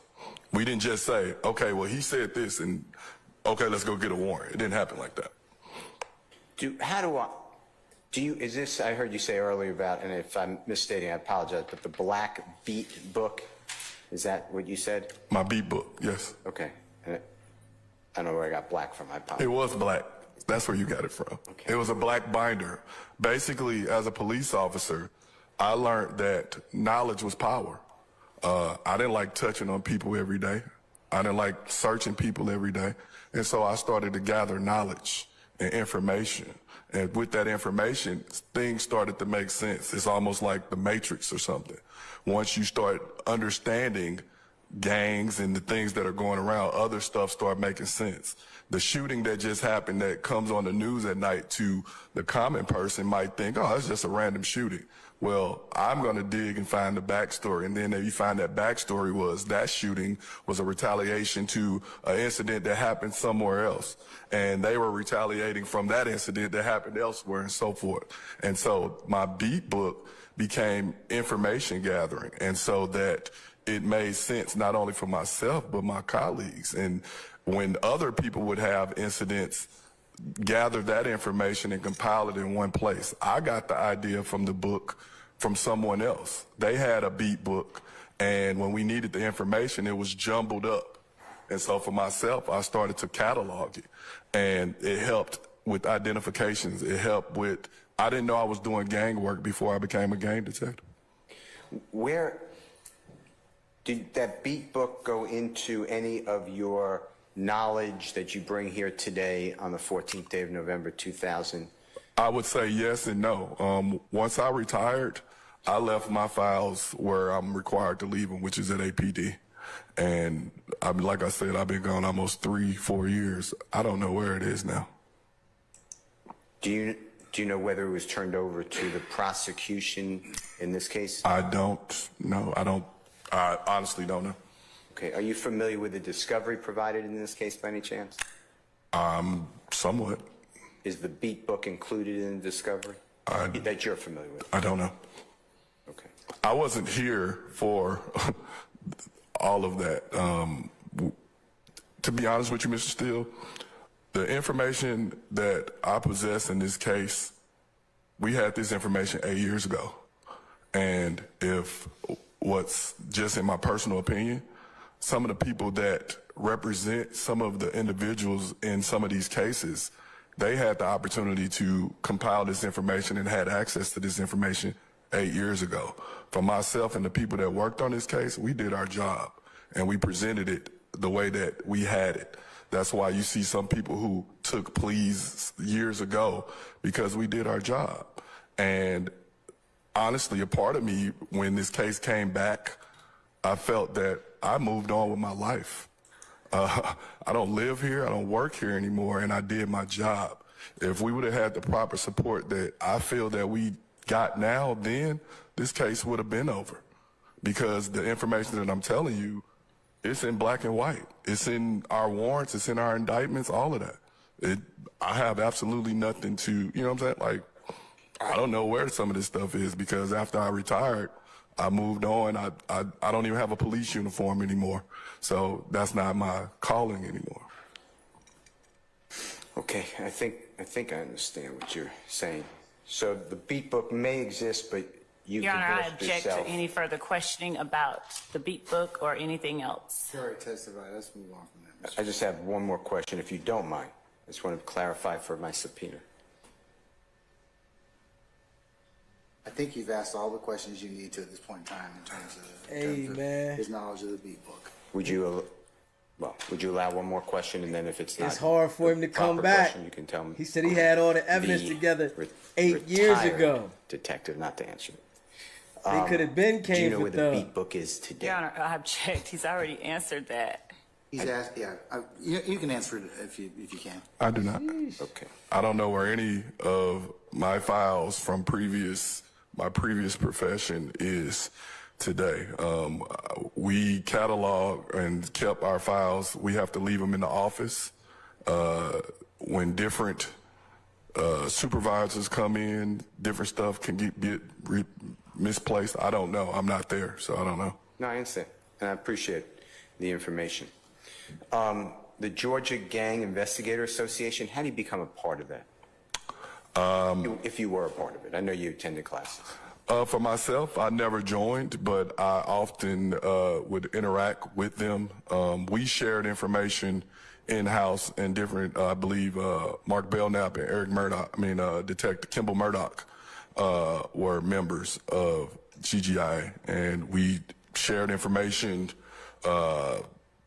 countlessly. Our office was made up of a number of detectives, and of course, when we had an investigation, we talked amongst ourselves. It's just like a law firm speaking with other lawyers inside of your office. We talked about different things. Some things that may not make sense to me may make sense to another detective and so forth, because they may have had dealings with it previously. And that pretty much was our association with GGIA. I presented this summer at the conference. I had actually never been to the conference, but we interacted with them on a regular basis if we had to. Do you know how, and if you don't, just say I'm not sure. I don't. How, well, let me ask the question. Do you know how to become a member or a participant in the Georgia Gang Investigator Association? Your Honor, I object. That question was asked earlier and answered, I believe. I did not ask it Well, earlier. that's to him, so. I don't. Okay.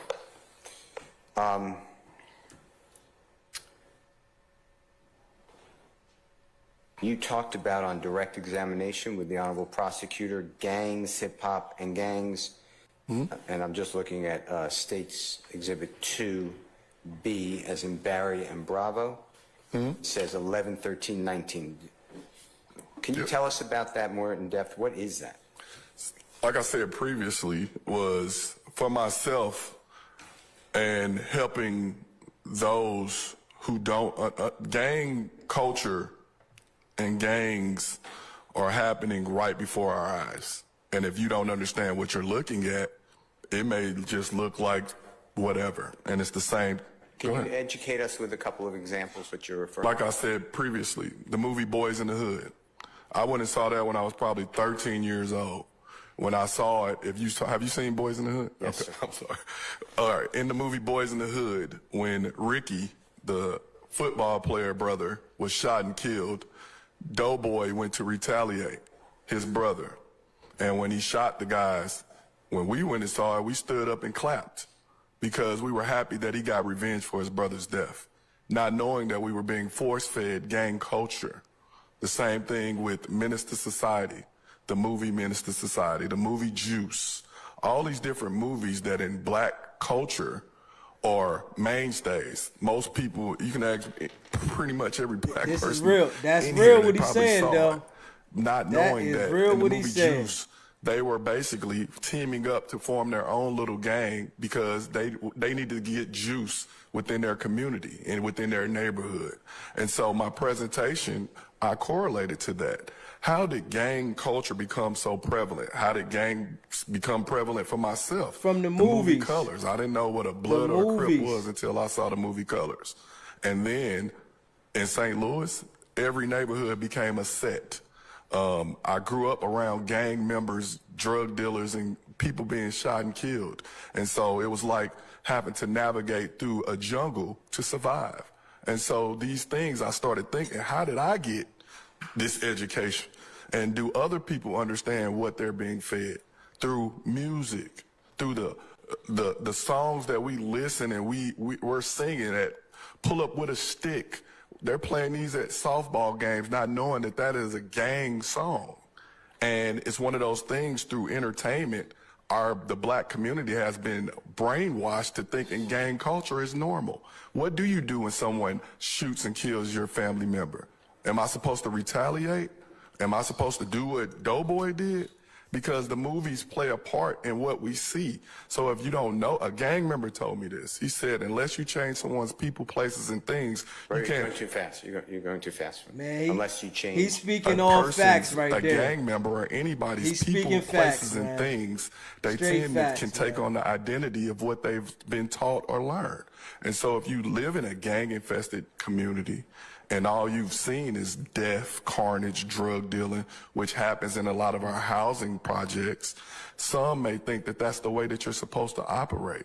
Some may think that you're supposed to, if someone hurts your family member, disrespects you, snatch your chain, snatch your whatever, I'm supposed to respond by shooting and killing them.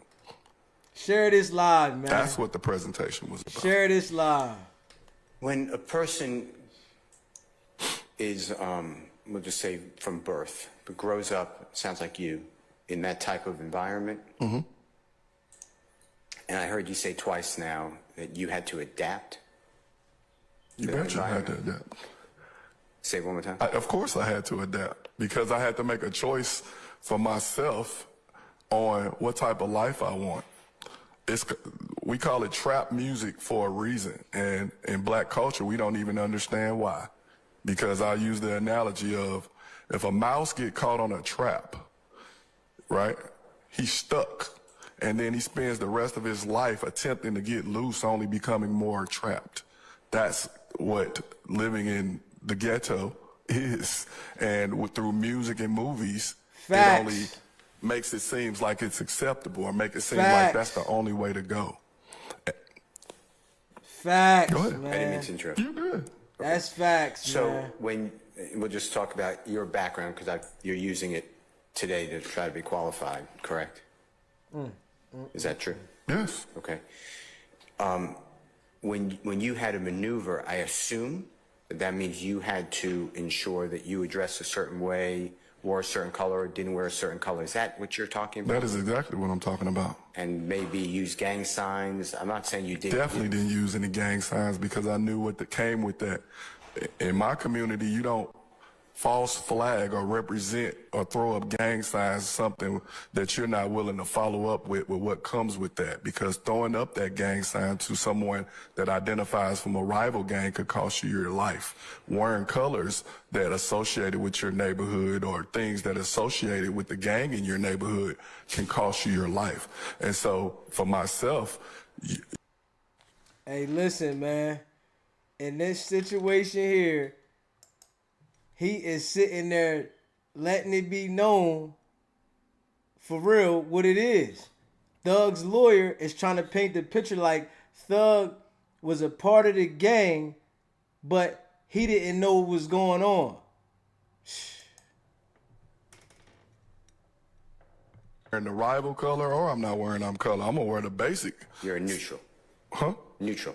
Yeah, I'm going to wear something very neutral so I'm not mistaken walking to the bus stop as being associated with that. Okay. It says on your State's Exhibit 2B, under civil cases, it's a third one. It says Little Wayne civil case. Mr. Gerwitz, which is Gewirtz.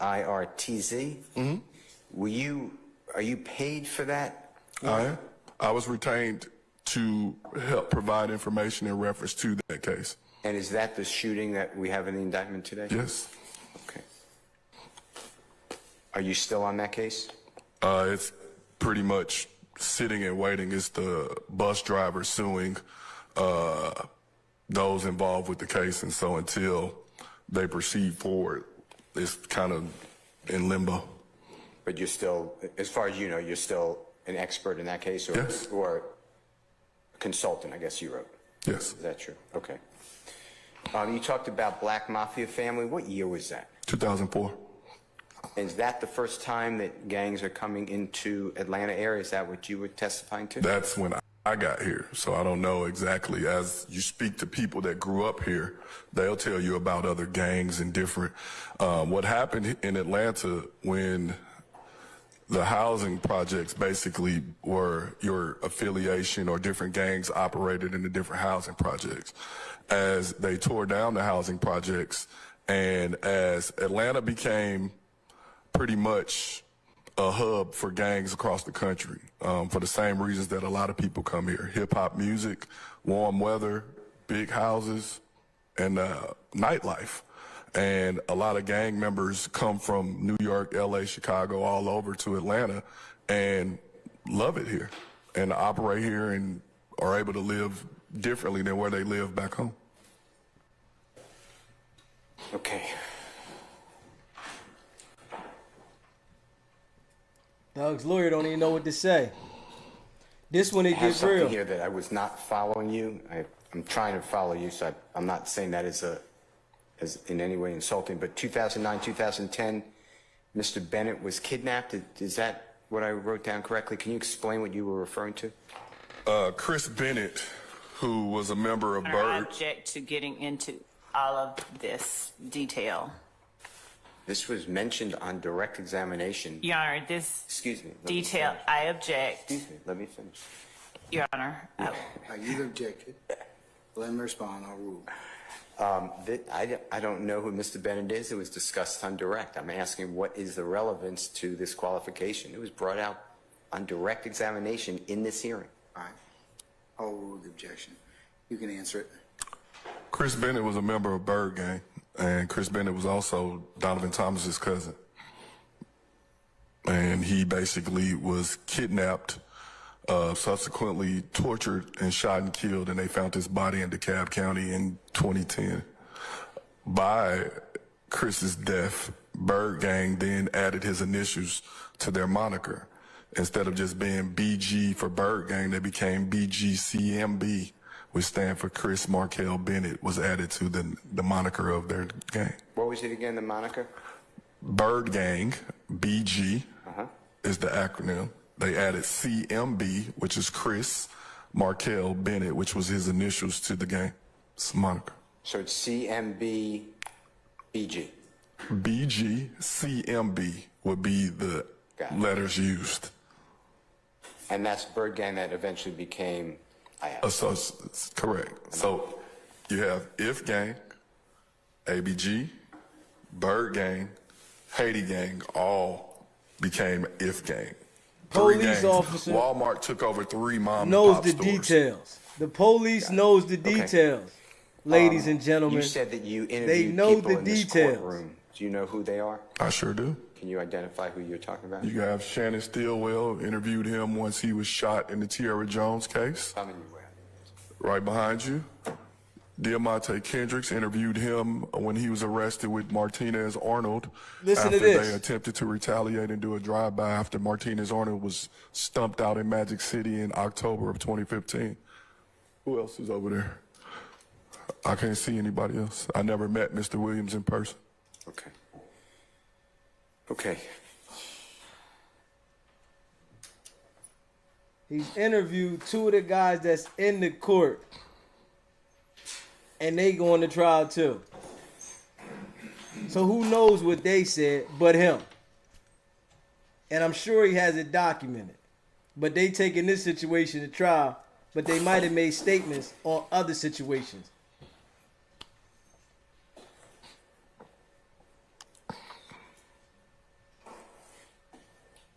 Young Thug lawyer don't know what to say. I heard a lot of your knowledge comes from speaking with people, whether it's the mother of people who are allegedly in a gang, a supposed gang member themselves, a victim. Your list. I'm not giving everything. All of those things are recorded in some way, memorialized in a report. If someone was taken into custody, we Mirandized them accordingly. If we needed to proffer or speak through an attorney, we did that. If I spoke to someone on the streets that wasn't in custody and we were having a general conversation, those were not necessarily recorded or anything of the sort because I didn't know what they were going to say, and I necessarily wasn't interviewing them for the purpose of this case or any case. It might have just, you heard what happened in Magic City last night? No, what happened in Magic City last night? And then the conversation would go where it needed to go. So not all of them, no. A lot of it, though, is through, obviously, your police work. You're doing this for your police work. Of course, You're yes. gathering information. Yes. Okay. Okay. I want to thank you for what you do and congratulations on your retirement. Thank you. Not former detective. Thank you, Your Honor. Hey, listen, he gave his Folks, why don't we take 10 minutes and we'll continue His with thing the wrong. examination of Yes, Your Honor. Mr. Dennis, okay? He almost said it. I'll call you Detective Dennis. I'm not afraid. I'm not afraid. You the boss. You call me whatever you want to call me.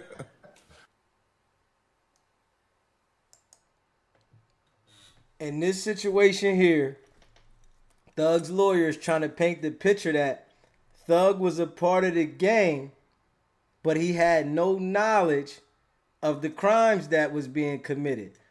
When the detective that was a detective then that was investigating these guys years ago stated that he had interviews with some of the guys that was in the courtroom that verified some of the things that was going on. When you in a gang, you got multiple people that have a chance to turn on you. You got multiple people that are trying to save themselves from being in a situation that they can't get out of. And at times they were doing talking, and this time here the talking is not going to work. No matter what you say to any investigator right now, they want them so bad, especially the guys that got the murders. it's a few murders, and then they got the situation with Little Wayne's tour bus. They have multiple shootings with different situations where they want people to answer for it. So it's like the testimony that he gave was a testimony where as though he got explanations and firsthand interviews with people that he's going to verify. And like he said, he ain't have no firsthand knowledge from Young Thug, because Thug never has sat down with them people and gave no statement. But the other people that's involved, that's in there going to trial also, they gave up statements. They talked before. They might have got the walk at that time, and the man stated that he had the evidence 8 years ago. But I guess whatever district attorney that they had in there, attorney general that they had in there, wasn't bringing forth the case. And now they got Fannie Willis in there. She's putting the pressure on all gangs. So the evidence has been there.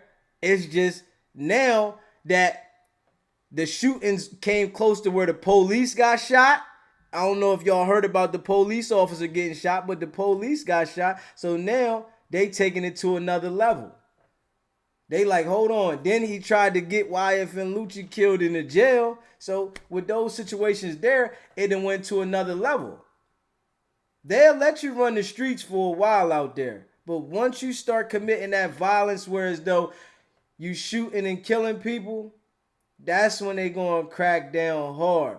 And you acting like you untouchable with the crimes, and then you talking about it in the music. And the guy stated that us as black people, being as though they put this stuff in the music and in the movies, we celebrate it and embrace it like it's the right way to go. That there, he hit that shit spot on. I can't even knock it, man. He said that shit spot on. They'll put the stuff in the music, whereas though we look at it, they're talking this lingo for the gangs, and we think it's cool and we'll embrace it, and all we do is send ourselves in the path of destruction. That's all we do, man. That shit don't benefit us no way, shape, or form. People don't understand that listen to the music. You got to keep that shit separate. It draws us into the form of wanting to be a part of that shit. And then what happens is all you do is self-destruct, because they not going to let you run around here and continue to destruct shit and then talk about it. And they got social medias put together so that people can go online and talk about this stuff and make it easier for them to investigate it. So when you go online and you start talking, saying, I'm this and I'm that, repping your gang, throwing your sets up, showing your tattoos, all you do is help identify the situation without them having to come totally in contact with you. And people keep doing it every day. They're going there and talk and rep this gang when you just making it easier for the police to lock you up with no benefit. And like I said before, most of these guys, probably damn near all of them, wasn't getting no money. They was just committing the crimes while Young Thug was getting all the money. It made no sense for you to go out there and commit all the crimes, destroy yourself, your freedom, and you made no benefit from it, but Young Thug gained everything from it, and now he's ready to give it all back.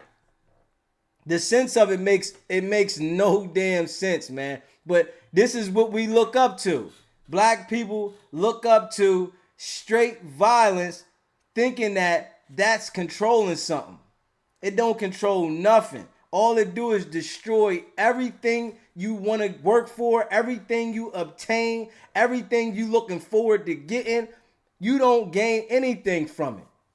You just put yourself in a situation whereas though you going to knock on the jail door.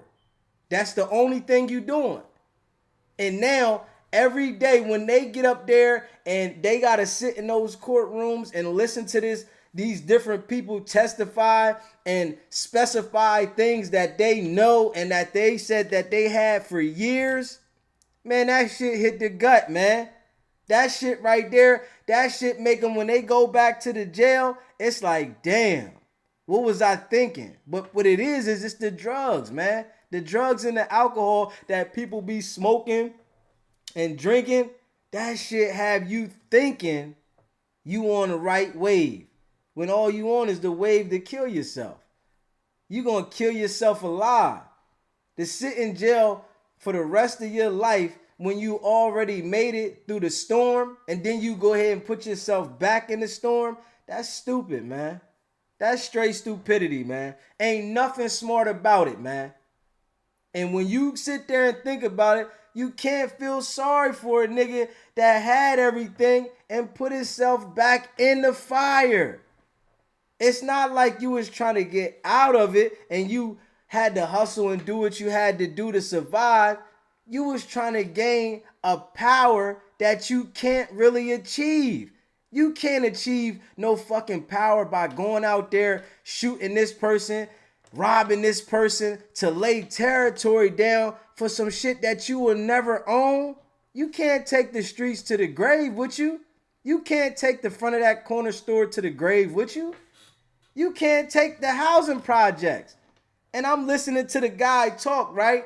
And when he was sitting there talking, he was saying how they already know that the guys that come to Atlanta, they're going to the women that live in the projects. That they put the women, the project women, into those Section 8 houses, and they know that once the guys come here, they're going to gravitate to those women. So all they do is put an eye on those women and to see which guys are messing with those women. It's lined up. People don't see that? It's lined up, man. Dude was saying a lot of stuff, man. And people need to really watch shit like this, man. This is a video that people need to watch this kind of live, whereas though they're seeing what the people are talking about. People will sit out in the streets all day and destruct and do a whole bunch of dumb shit, but don't understand how these people are paying attention to the situation. People will go out there, do all the stupid shit, but not pay attention to how the shit's going down, man. And I'm sitting there looking at it like, damn, man, I know what it is. Me personally, I see it. I know what it is. But a lot of people that's out there in them streets, they have no idea because they're just running the streets thinking that don't get caught. That's all they're thinking. Don't get caught. But not understanding that these people are building a portfolio on these gangs. They're building a brick house around them. All they're doing is waiting to pick them up. They're waiting to go here. Okay, you did this. And when they're grabbing people, certain people are telling. Certain people are giving up information. What's going on?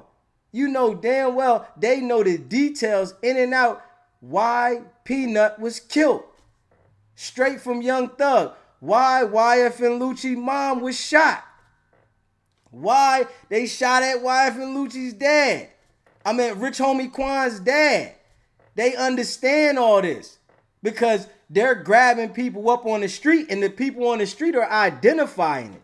This is what happens. So like my man said, he has a black book that he was keeping all the information in.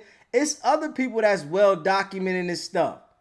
The man said he had this information ready to present to the attorney generals 8 years ago. But whoever was the attorney general before had no consideration on stopping that crime with the gangs. But you see, Fannie Willis got pressure that she's putting on the gang culture. But the other people, it's a job for the system. Some people don't care about the destruction of our people at all. Like, let them keep killing themselves. They'll be all right. But we don't see that. We just look at it as how we look at it. That thug shit is cool. To be a gangster is cool. We not looking at it from the other side. Sometimes you got to take yourself and put yourself on the other side to look at it like, damn, what the fuck is we thinking? Why do us people have to think about going to kill, rob, put somebody in the trunk and all this to feel like we did something? All the talent out there, but you got to feel like by you taking advantage of somebody else with a gun, shooting somebody that you gain some type of power, all you doing is motherfucking getting yourself out the way eventually. But they like this. Them certain folks, they like it. They want us to do that because you keep business for them. They not going to be walking around them neighborhoods. That's why those neighborhoods are segregated off from other neighborhoods. When you go to those other neighborhoods, you see the type of pressure and police presence where they're not even letting that energy build up. They're not even going to let that energy build. But in the inner city areas where the Section 8 is, it's okay for that energy to build up. Nobody really cares because that keeps the money going. But in Atlanta, it's black people that's running that shit. So they're looking at it like, hold on, man. I got family members that stay in this area too. I got people that love me that is in these areas too. So they're putting a different type of pressure in that area so that they can calm this shit down. When whoever was there before didn't give a fuck. They like it is what it is, man. Thinking Thug got a lot of money. He gonna get out of it anyway. But it got real when they shot the police officer. That's when it got real. When you start shooting at their gang and one of their gang members get hit, it's different. You can claim your gang over there and kill your own folk. We'll catch you when we catch you.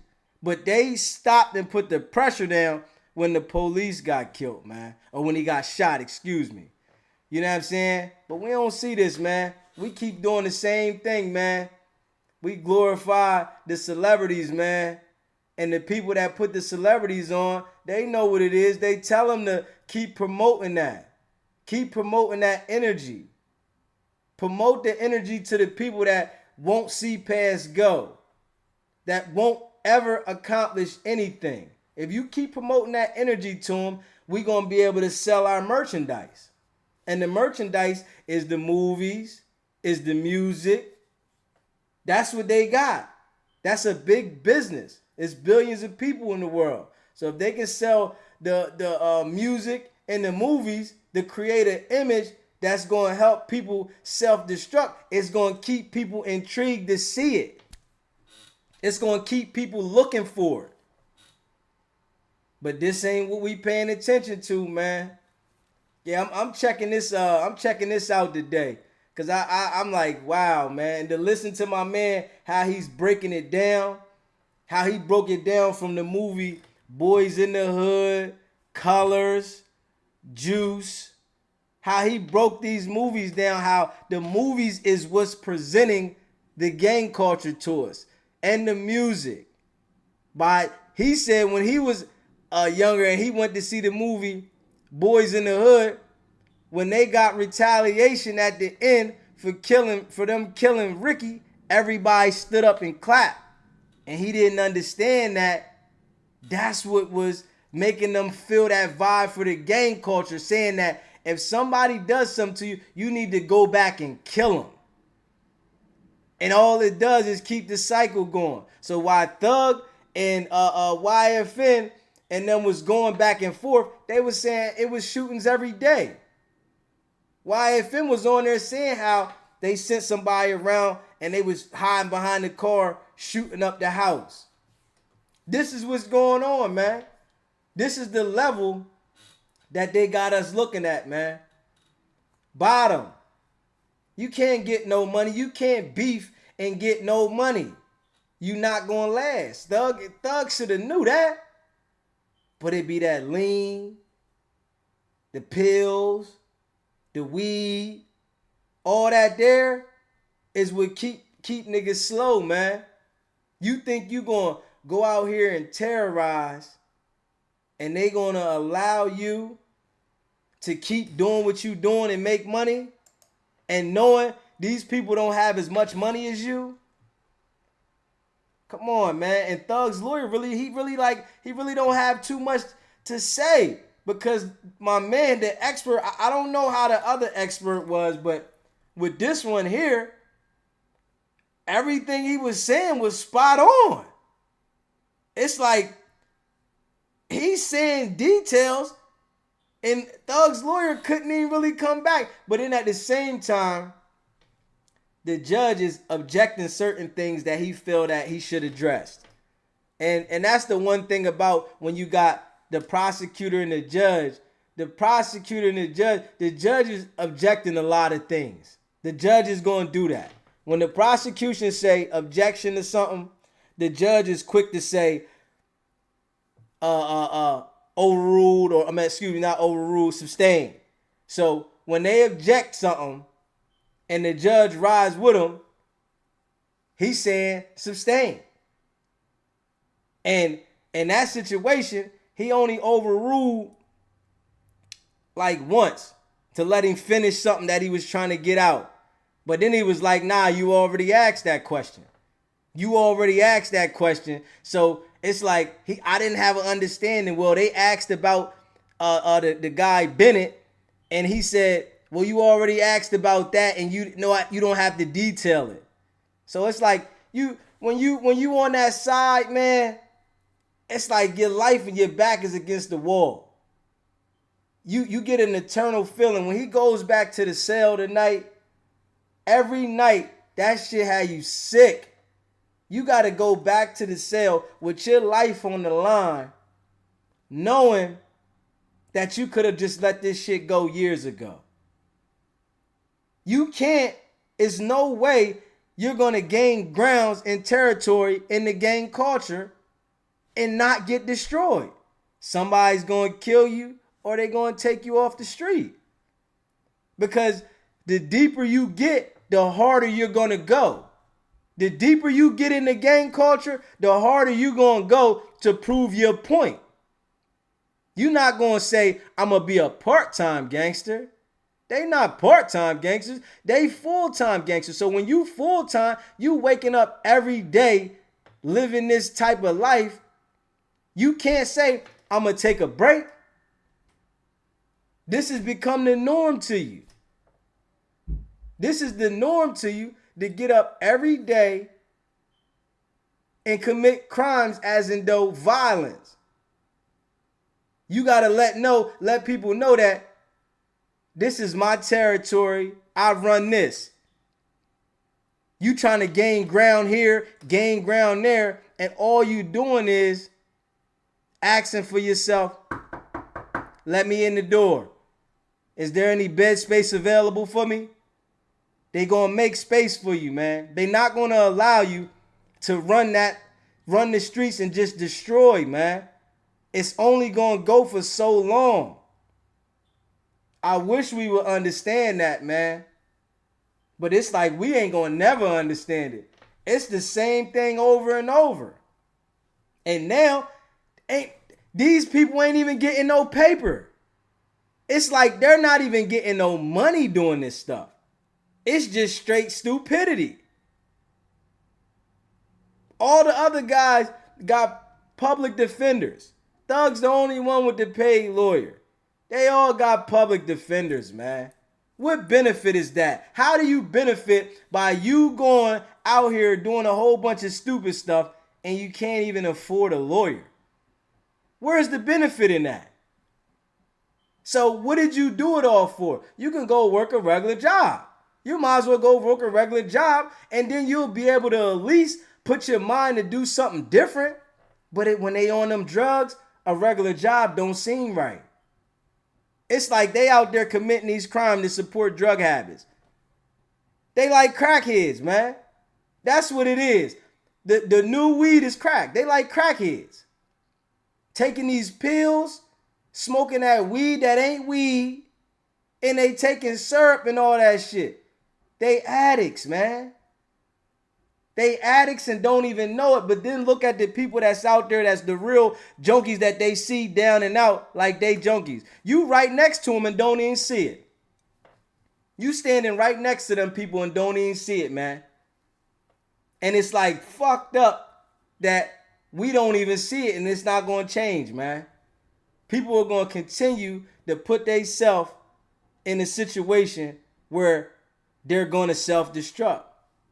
And they got guys like Thug that's supposed to be the big homie. Thug's supposed to be the big homie, man. The big homie used to lead people right.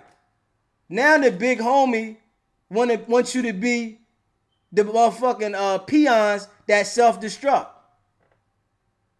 That's what the big homies are now. The big homies ain't teaching the young niggas nothing, man. They don't want to give the young niggas no education at all. All they want them to do is do stupid shit. That's what the big homies is now. Big homies used to keep you out the way. Now big homies want you in the line of fire. How the blind gonna lead the blind, man? I don't care how much paper these guys be getting, man, but a lot of them is stupid, man. I don't care how much money they getting. A lot of them is straight stupid, man, and have no sense. For you to have millions of dollars, all you want to do is do gang violence. Come on, man.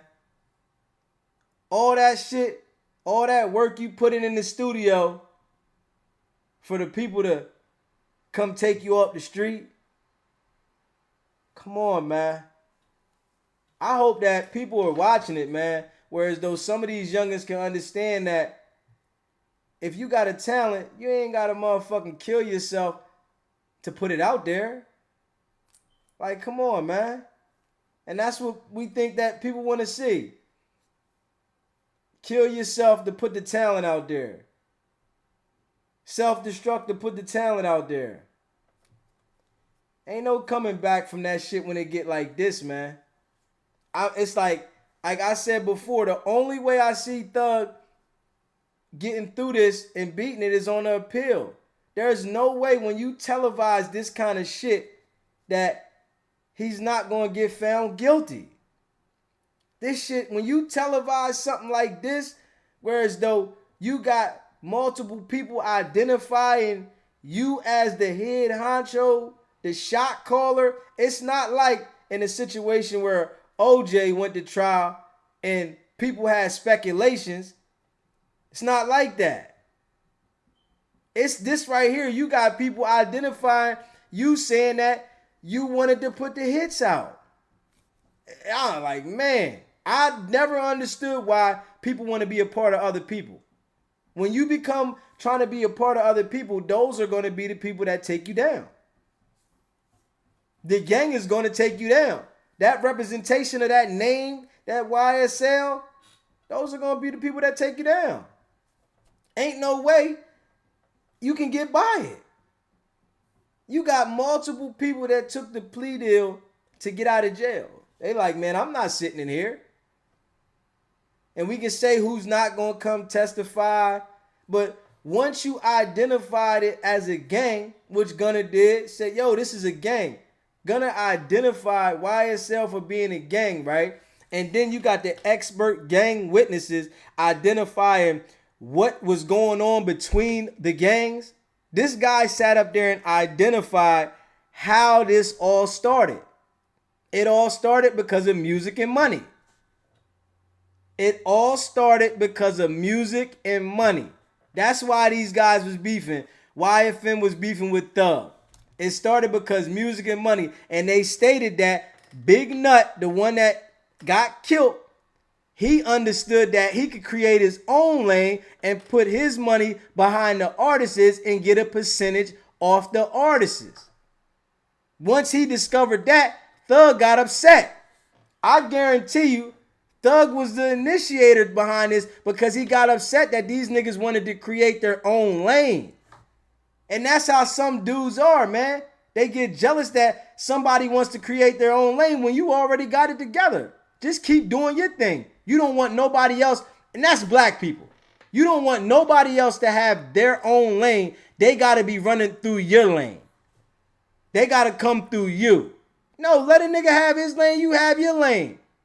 Maybe YFN would have did something whereas though he played himself and then you would still be rolling. Now both of y'all beefing at each other and boom, they on your ass. YFN is saying he going to trial, but he got offered a plea. They can see YFN was having situations in the Rico, but he wasn't putting the murder game down like Thug. Thug was putting the straight murder game down. That's just straight up. It was, nigga, you gonna die. How niggas be talking that shit? Oh, I'm gonna get this person killed. Nah, he was putting that work in. Making sure, yo, you gonna feel this. Yo, you ain't, they said he was like, you ain't killed him yet? You getting solved. This is the kind of actions he was talking. This is the shit that our people think that's G. To self-destruct yourself, but trying to take somebody else out. You trying to take YFN out. You trying to take this person out, that person out. And then they said, the expert testified that one of the guys that was Nut's cousin, they kidnapped and killed him too. Come on, man. That shit become like a high, man. When you start doing shit like that, whereas though you feel that you got the power to kill and get people killed, that shit become a drug too. That's a drug within itself. Drugs are not the only thing you smoke and ingest in your body, man. That's a drug right there. To have that feeling whereas though you can end somebody else's life. And this is where he was at with it. He was straight where I can end your life and had people that was willing to sacrifice themselves and do it. Straight stupid people. And now it's going to come back and bite him. Now that shit is internally. The people that he done sit the hits out on, the people that he was putting pressure on, that shit running through his head all day, every day. That's what the fuck jail doing. The people that's in the street don't understand what jail do to you. When you get in a situation where your life is on the line, all your mind does is replay the situations that got you there. That's all it does. People sitting in jail with life right now, every day they wake up, when they get out that bunk, they're thinking about what caused them to get life in jail, man. That's what's happening. You can say, oh no, he gonna beat it. Hey, listen, we gonna see. Only way I see, and me from having experience in the court, is him getting it on the appeal. Not from beating it at trial. I don't see him beating it at the trial. I see straight from the appeal. And they about to come back in session with the court in a second. But it's like, I only see him getting it from appeal. I don't see Thug beating this at trial, man. Because it's too much damage and it's publicized where you have multiple people at you. It's not like it's publicized and you just going against the state with yourself. This is the thing about having friends, and people don't understand. When you got friends and these gang members say that they're their friends and stuff, your friends will turn against you. They will turn against you. When it get real, these will be the people that go against you. They're not going to uphold and lose their life and freedom because you got to. You might got some that's going to ride with you, but it's going to be some that's going to turn against you. You take a gamble when you got friends that you call friends and these gang members. You take a gamble, man. It's like, it's real stupid, man. But they ready to get him back on the stand, man. All right, Deputy Ingram, is everybody back, sir? Yes, sir. Everybody's present and accounted for. All right, okay. We're going to continue with the examination of Detective Dennis. So who's next? Mr. Short, you want to go next? All right.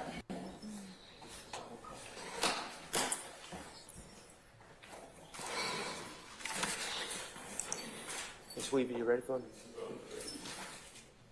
Retired Detective Dennis, how are you this I'm good. How are you? All right. My name is Max Shard. I represent Shannon Stillwell. First, I just wanted to talk to you. You and Attorney Steele were discussing some hypotheticals, and I want to go back to that to make sure I understand. But before I do that, as a gang investigator with APD, when you were with APD, did you ever swear out warrants for individuals for gang act violation of the Georgia Criminal Street Gang Act? Yes. Okay.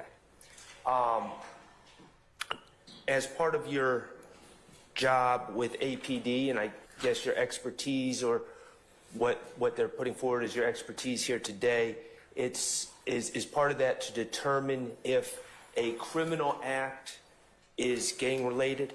Yes. Okay. Could you explain to me how you make that determination? We can use a hypothetical if you'd like, but just criminal act X, someone's arrested. How do you determine if it's a gang-related crime? The circumstances of the crime that took place, those that are involved,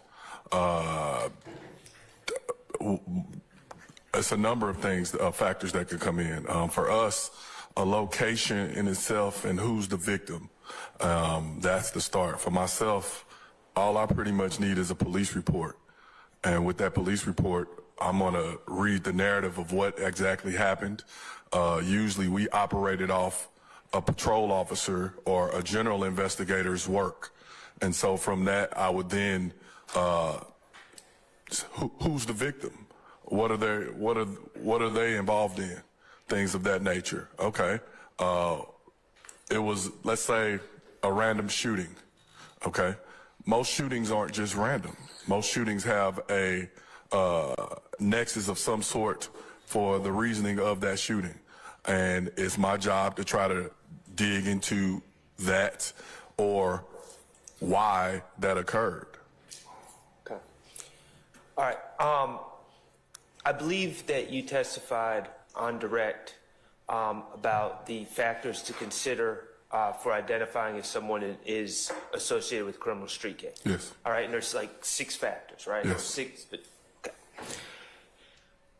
In determining if a crime is gang-related or in furtherance of a gang, is there a list of factors in APD standard operating procedures or any sort of gang manuals that you know of that dictate what to look for? Is there a set standard? I don't believe so. Okay. When you listed some of the considerations that you look for, and I have, and feel free to correct me, I have circumstances of where the crime took place, circumstances of the crime that took place, the location of the crime, the people involved, and who the victim is. Correct. Those are all 4. Is that an exhaustive list, or are there other factors? It can be a number of things. If, for example, your house gets shot up, when we go to your house, we're going to ask you who you are to try to get a feel for who you are or what you may be involved in. Okay. We may talk to the neighbors. What did you see? Well, you know, that's he associated with such and such, or things of that nature. Those are things that help kind of start the investigation. But as you investigate, the investigation can go a number of different directions. Okay. How would you become involved in a case like this? Like, certainly you're not asked as a gang investigator to review the work of every responding officer to every case. No. So how do you get contacted to even begin working on a case? It depends. The supervisor may contact you, the patrol officer may contact you, or you can watch the news from the night before and it may spark interest in what took place. And as you reach out, or we used to can pull the police reports, any police report, and when you read the narrative, it can give you an idea of what took place, where, and so forth. Okay. Now, the factors that you listed, I understand that they're not in the SOPs and they're not in any gang manuals or investigation manuals that you know of.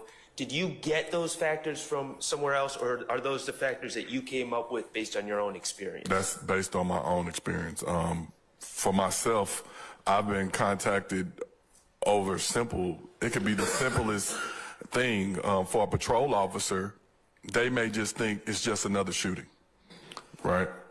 Not knowing the backstory or knowing the people that are involved. With my experience in gangs and dealing with different people from all around the city, it would often lead you to what was the reasoning for it or why that happened. Or you might get a call from somebody in the neighborhood or a Crime Stopper tip, and it may take it in that direction. How did you get involved in the January 10th, 2015 shooting of Donovan Thomas? I said it earlier, but I'm going to say it again. On January 10th that night, I was off. Another detective was working. And when Donovan Thomas was shot and killed on McDaniel Street, he reached out to me saying, hey, you put him in APID. That's our gang files. Yep. And he said, what do you know about Donovan Thomas? And I told him to go to my bottom drawer and get my black book, my beat book. And in that book, it had a profile of Donovan Thomas. And that Saturday, the city everybody was talking about it. The city was going crazy. They created a fake page called Death to Snake N-Words. And on that page, they spoke about who was suspected in involvement with the death of Donovan Thomas. Leading up to Monday, when we got to work, my supervisor basically pulled me to the side and said, all of us to the side, said, what do you know about Donovan Thomas? And I basically told him, what do you want to know? And he said, well, we have a meeting with every federal agency in the city at 2 o'clock. You need to create a war room. And that's when the Operation Planners was born. Now, at that time, were you a gang investigator yet, or were you with those? I was a gang investigator, yes. Did you have an open investigation into YSL prior to that date? Me? No. Did the gang No. unit, to your knowledge? No. We had people that have dealt with rock crew or maybe YSL individuals, but no, there was no long, big investigation into them at that time. Okay.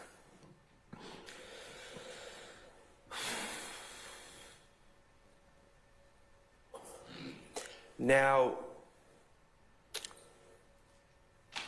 going back to the discussion you had with Attorney Steele, you indicated, and we can take any hypothetical group, we'll just go with the Boy Scouts. You indicated that in your understanding as an expert, individuals that are part of a group that commit a crime, we'll stick with the rape example, that would not implicate everyone else in the group, correct? Correct. Because those members of the group are members of the Boy Scouts, and the Boy Scouts are not a criminal street gang. That's correct. Okay. How do the Boy Scouts become a criminal street gang? Through Criminal activity in furtherance of the Boy Scouts as a criminal street gang. If the Boy Scouts start coming up investigations for carjacking, shootings, robberies, selling drugs, then the Boy Scouts can be documented as a criminal street gang. But if there is no evidence of that, those individuals pretty much are standalones that happen to be Boy Scouts. Who makes the call that the Boy Scouts are now a criminal street gang? The investigation, pretty much. The information that's gathered would make that call. Or whomever is leading that investigation with the information that they have. Anything that we gather or anything that we produce, we have to go before a judge to swear out warrants, search warrants, affidavits, and so forth. So any information that we present, we have to be able to back it up with probable cause facts to be able to stand by the information that we're providing. So, to become a criminal street gang, is it just the commission of, was it 2 or more prior acts on or after a date in 2015, or is there more to it than that? It's much more than that. Okay, could you tell me some of the other factors? If you're coming across people that have life-like characteristics that are participating in a crime, say for example, we carjack somebody, say for example, we shoot somebody, say for example, we sell drugs together, we will then determine what is the like characteristics. And so, for example, the 6 identifying factors to identify them, what do they have in common? Oh, they're calling themselves the Boy Scouts. Okay. What do the Boy Scouts, what are their monikers? What do they wear? How do they operate? Do you have traditional gangs? Traditional gangs usually have more structure. They have a hierarchy. Hybrid gangs are pretty much more dangerous because they have no rules or allegiance to anything. And so they pretty much take upon whatever they want to. Fam America, for example, here in Atlanta, they wore American flags. They were red, white, and blue. So they pretty much didn't stick to the same structure that Bloods and Crips did. And so that makes them a little more harder to identify, because just because somebody's wearing an American flag, you're like, okay, is that illegal? No. But then when you see that become the color and the monikers for this gang, then things start to make sense in that specific area. So all those different factors, it's not just a standalone thing. I think that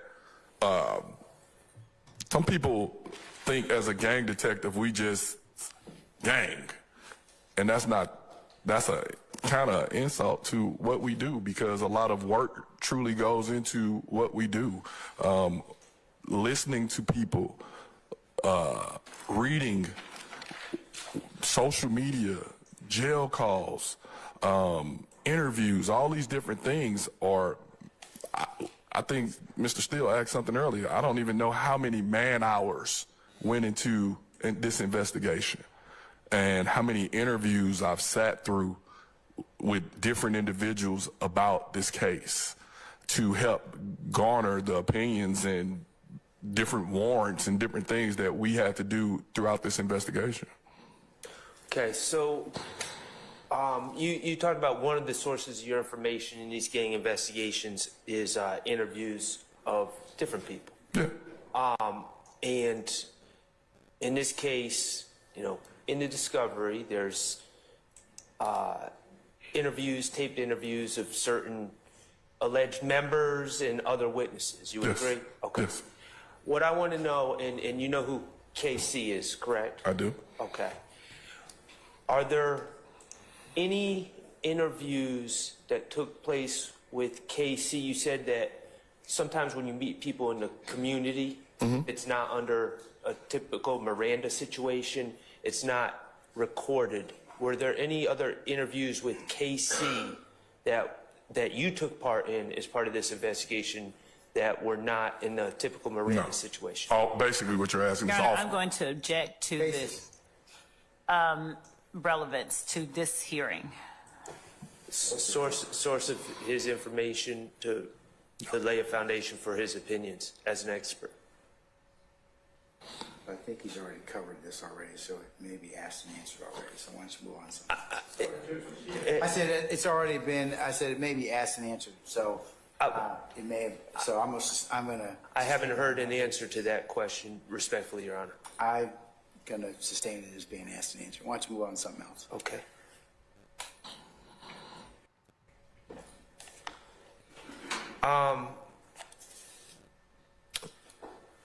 You, as an expert, you said you consult on civil cases, Yes. and does that also involve testimony? I've done depositions, never had to go testify on a civil case. Okay, and I've never been a civil attorney, so help me understand. Do you typically, what is your role in a civil case as an expert? Whatever incident, for example, individual gets shot at the BP station, Yes, sir. they may sue the BP station for inadequate security, right? Yeah.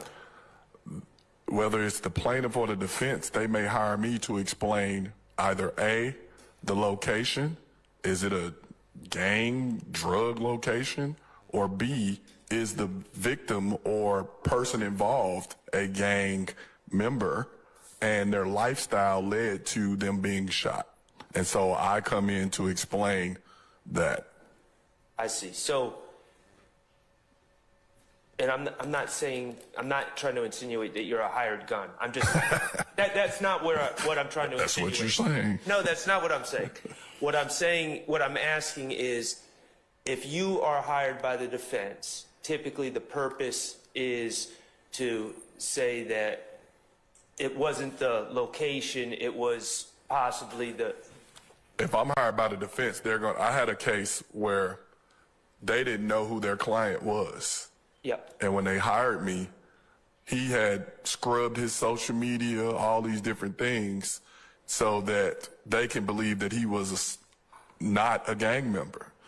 Through my investigation, I found countless videos and gang paraphernalia that, as an expert, I would have to disclose that information. You're talking about the plaintiff? I'm talking about the defendant. Oh, okay, in a civil case? Okay. Yeah. All right. And I basically had to explain to them that if I'm called in this case, I would have to share the information in which I have. Okay.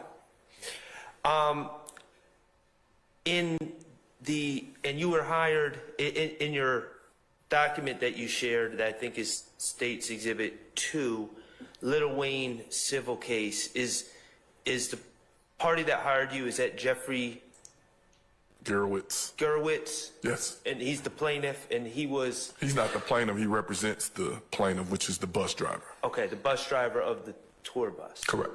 Okay, have you testified in depositions in that case? Nope, the case is pretty much in limbo until further notice.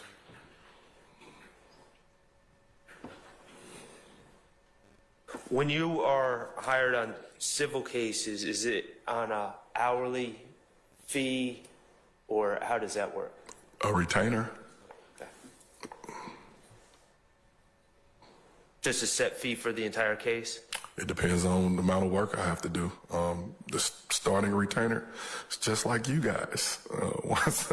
Depending on how it starts, if I have to do extra work or may have to travel or something, all of that will be billed to whoever hired me.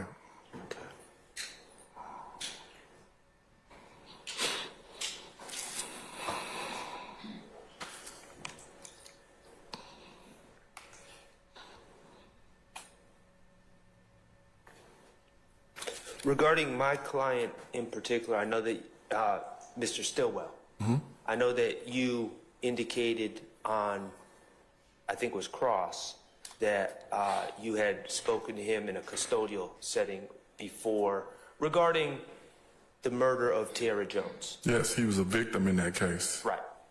But he was in jail on. He wasn't in jail. He was in the hospital. Okay. When Tierra Jones was shot and killed, they were attempting to shoot your client.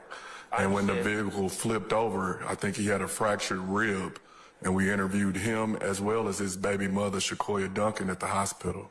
And then subsequently, Detective Griffin with our homicide unit, who was the lead on the Tierra Jones murder case, interviewed him, and we assisted in that interview. So you're referring to the interview that was captured on audio tape? Correct. Okay.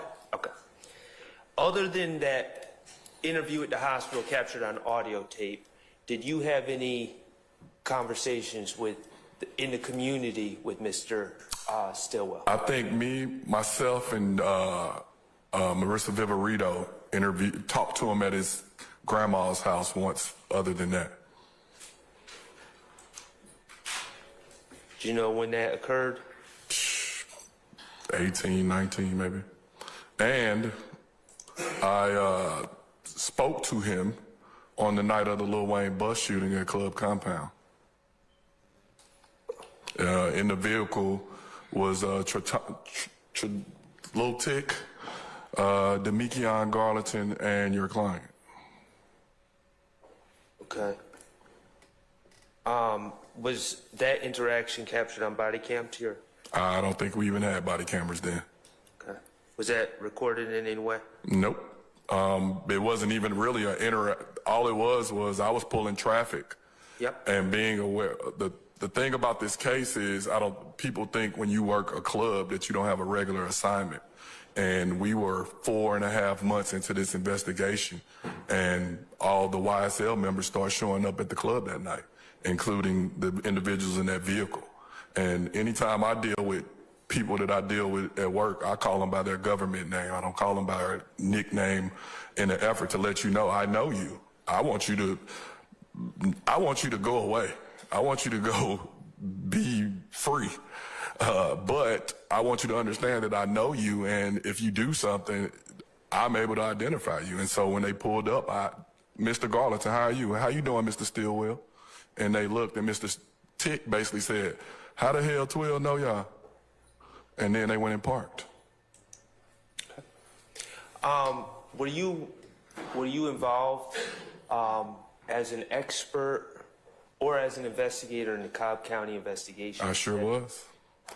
I was at the club that night when everything transpired. And when it transpired, I've known Mr. Winfrey since he was probably 10 years old. I think my first extra job was a TI video shoot, and Mr. Winfrey used to walk on his tippy toes, bouncing around. And the night of the Lil Wayne bus shooting, he actually came and gave me a hug. And because, how you doing? You good to see you? You all right? Yeah. And then as the night transpired, while pulling traffic, and once things started to break out, I also saw Walter Murphy, who I didn't know at the time, take a gun out of his waistband and put it on the tires of Mr. Williams' sister, Green Explorer. And when he put the gun on the tire, I took another individual and pushed him into Mr. Murphy, and Mr. Murphy took off running.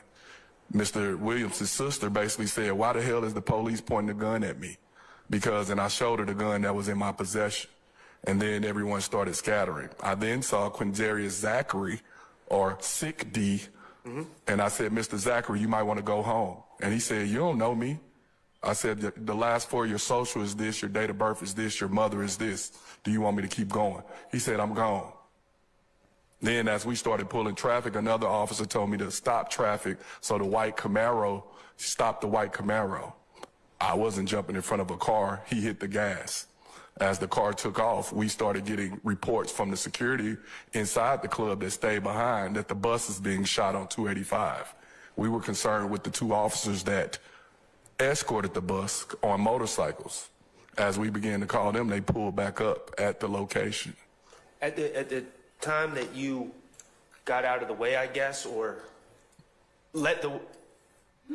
got out the way for my own safety, yes. Got out the way of the white Camaro? You were able to see who was in the white Camaro? It was Jimmy Winfrey. Okay. Just Jimmy Winfrey? That I saw. And another officer indicated that he had a stick on the seat. A stick is slang for an assault rifle. All right. Who was that officer? Officer Finney.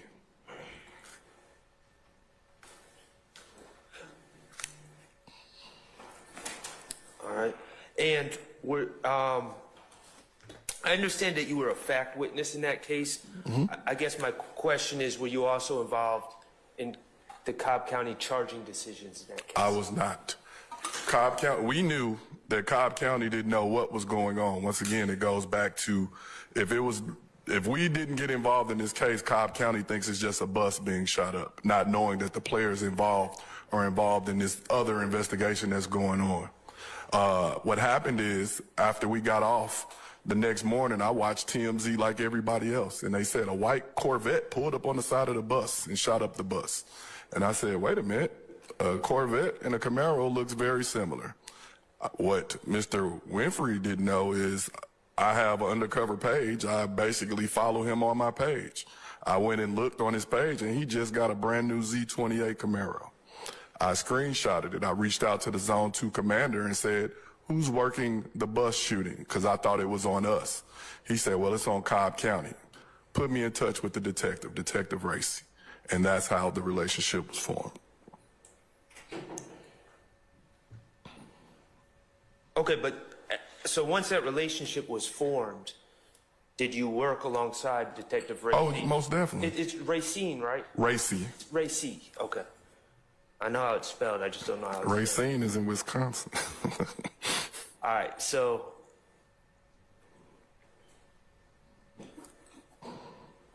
once you were involved with Detective Racy, were you involved in the charging decisions at that point? No, we didn't.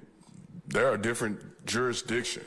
We can't dictate to them what to charge. All we did is assisted in identifying. I only knew Mr. Winfrey as Pee Wee or Roscoe. I didn't know his government name. And so when we got to work, my partner basically dug until she found his government name. And once she found his government name, we then found out that he was on probation, reached out to his probation officer, and she said, I'll call him in right now. And we met at the probation office when Mr. Winfrey showed up. And when Mr. Winfrey showed up and he looked and saw us we were in a rental car, a Chrysler 300. He looked and he said, oh, can I curse? Yes. He said, oh, fuck. Because he saw me and he knew that I was there and he knew that I knew what happened. And he immediately went in his pocket and took out $200 and slapped fives with me. And I looked at my hand and I said, what's this? I don't get down like that. And he said, man, I know I was tripping the other night. And at that point, I knew that he was going to jail because he just pretty much told on himself. And if you ever find my file, it's a file with $200 in an envelope in the back of it. Wow.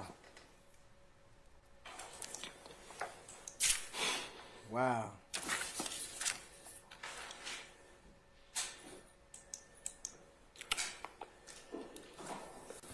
Man, he got a lot of information, man. I don't believe I have any further questions. Man, he got a lot of information, man. He got a lot of information.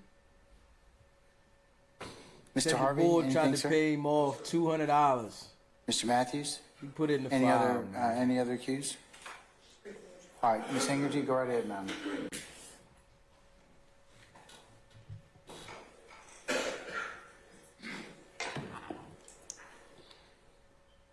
Good afternoon. Good afternoon. My name is Katie Hingerty. I'm here representing Mr. Kendrick today. Okay. Briefly, you had mentioned earlier that you thought it was in your opinion that music had contributed to the Donovan Thomas and YSL being rivals. Yes. Can you give me a time frame on that? What month and year approximately did that rivalry occur? Summer of 2014 leading up to 2015.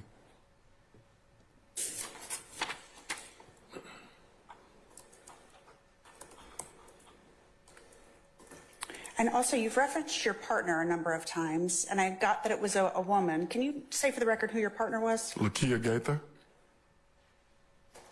And she's also involved in this investigation. She was. Lakea.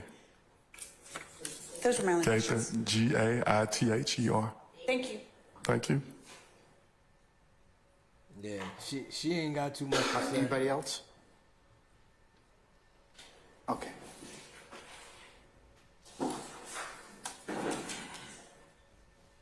All right, councils, may we temporarily or permanently excuse Detective Dennis for purposes of the motion? I think permanently, Your Honor. Okay. All right, Detective Dennis, I'm going to permanently excuse you for purpose of the motion.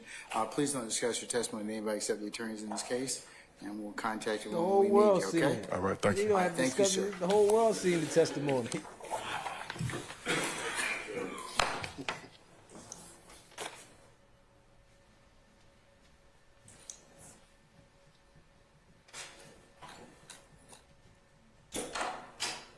Man, his testimony gonna be damaging the thug when he get up there, and I'm sure it's more he got to say, cause he said a whole lot. He said a whole lot, man. You go back and watch this whole live. He said a whole lot, brother. Wow.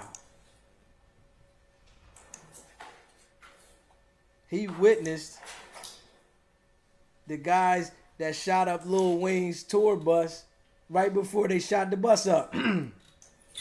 Found a gun at the club. He was working traffic. and he knows these guys by name, knows their birth date, name, Okay. and social I'll entertain security argument at number. this point in time. Okay. All right, Mr. Steele.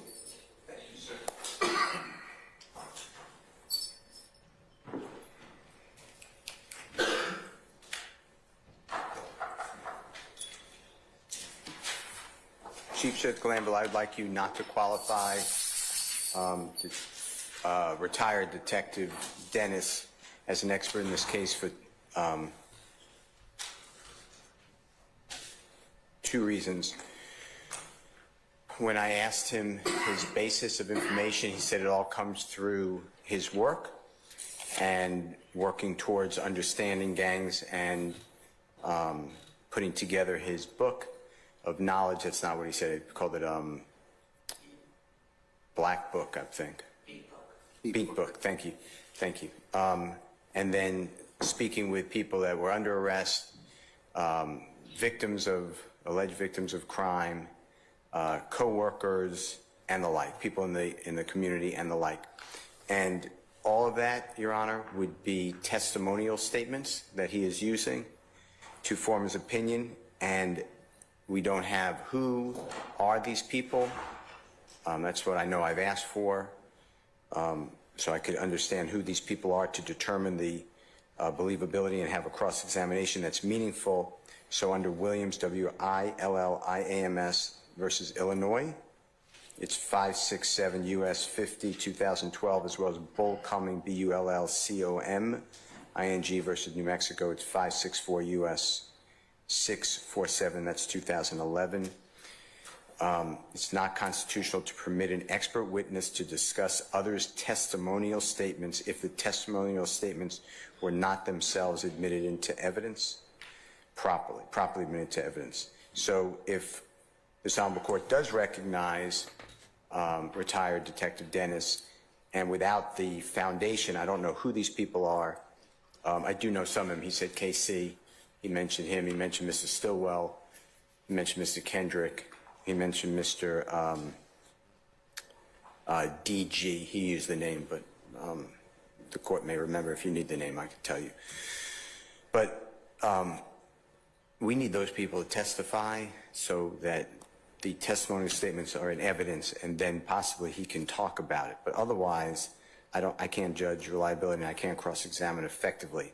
And if he testifies like this, it goes basically unchallenged. So the state has multiple opening statements and closing arguments. Hey, listen, man.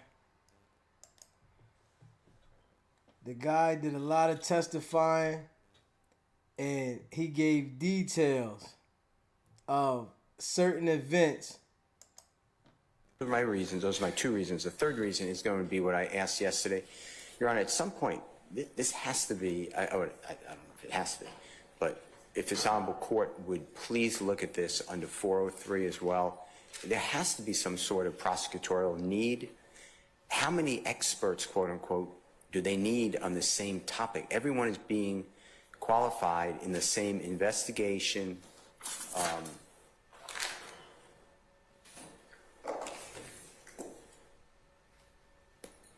practices and culture, criminal street gang, recognition, and then he went into YSL and IF gangs. And this is now Investigator Viverito, this Honorable Court qualified.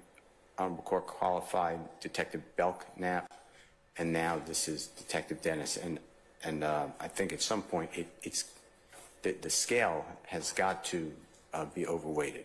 So those are my reasons. Thank you, sir. Thank you.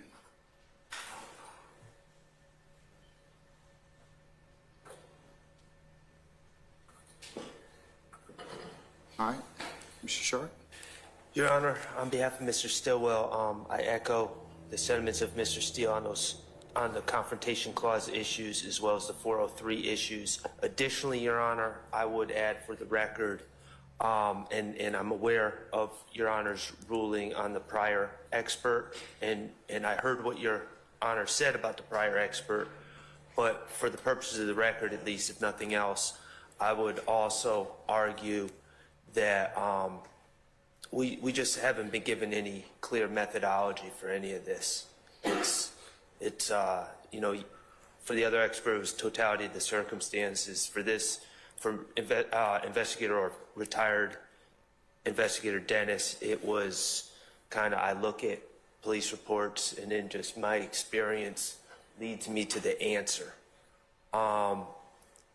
You know, there was no set standards for determining if things are gang related.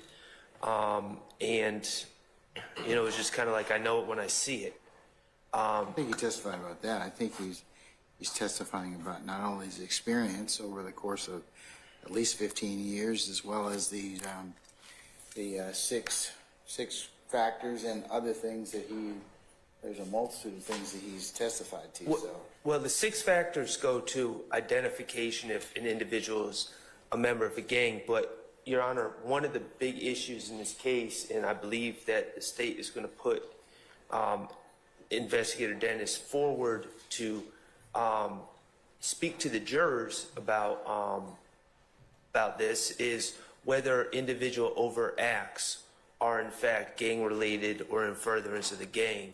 And in that particular aspect, Your Honor, specifically, just so I'm clear, there were no 6 factors. It was, and I asked if there was any factors, listed tests in any of the gang manuals or any of the APD SOPs or anything of that nature. And he said, no, it's just, you know, I just look at certain things and my experience, I just get to the bottom of it.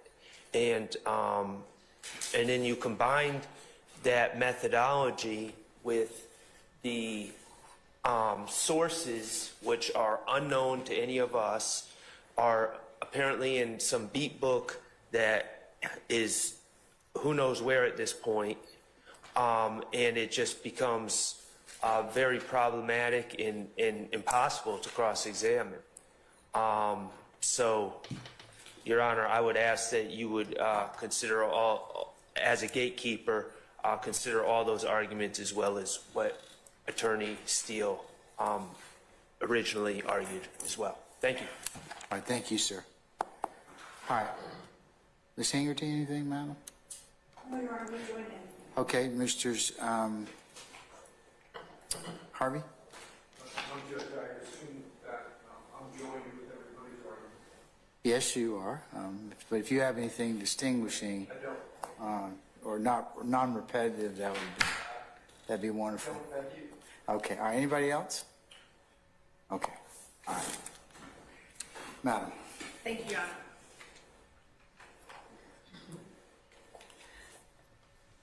Your Honor, as it relates to retired investigator Dennis, speaking to Mr. Steele and Mr. Sharp's concerns regarding the confrontation clause, to say that the basis for his opinion lies solely in interviews that he has conducted with people ignores a great deal of Investigator Dennis's testimony, his training, his investigations, the education that he has received, the classes that he has taken, and to somehow suggest that, one, there is no way to gauge his sources because they don't have the people that he has interviewed, is again just ignoring a large part of his testimony. I did not ask Detective Dennis to talk about what any particular person said because I do not intend, unless it is being offered as a factual portion of this case, to proffer that through Detective Dennis. And it would have to be properly admitted. It would have to have a foundation laid. We'd have to have the person here, the witness here, or it would have to be a statement that one of the defendants made and it would be offered against that defendant. So we're not trying to do that. There were particular questions asked about specific facts that the reason I objected to is that that is not part of what we are tendering Detective Dennis as an expert to talk about per se.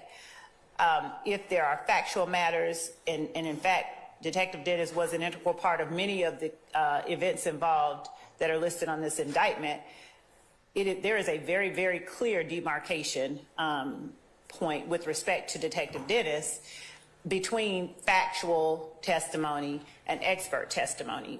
We are seeking to have him admitted, not to talk about something someone else talks about. And again, our contention is that the proper time and place for that type of objection, and as far as cumulative is concerned, would be if I try to elicit information that someone else has already given. We are asking that the court finds that based on Detective Dennis's background, training, experience, and education, that he be qualified as an expert in this case. And as to information, if the state seeks to elicit information from Detective Dennis that has already been discussed, that an expert has already talked about, and the court deems it cumulative, I believe, or if a party deems it cumulative, I believe that that is the proper place for that objection to be made. But that argument does not preclude Detective Dennis being qualified by this honorable court. And we would ask that the court find him one.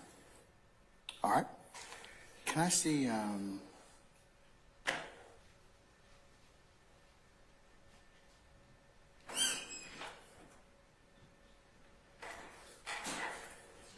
states 2 and 2B, please?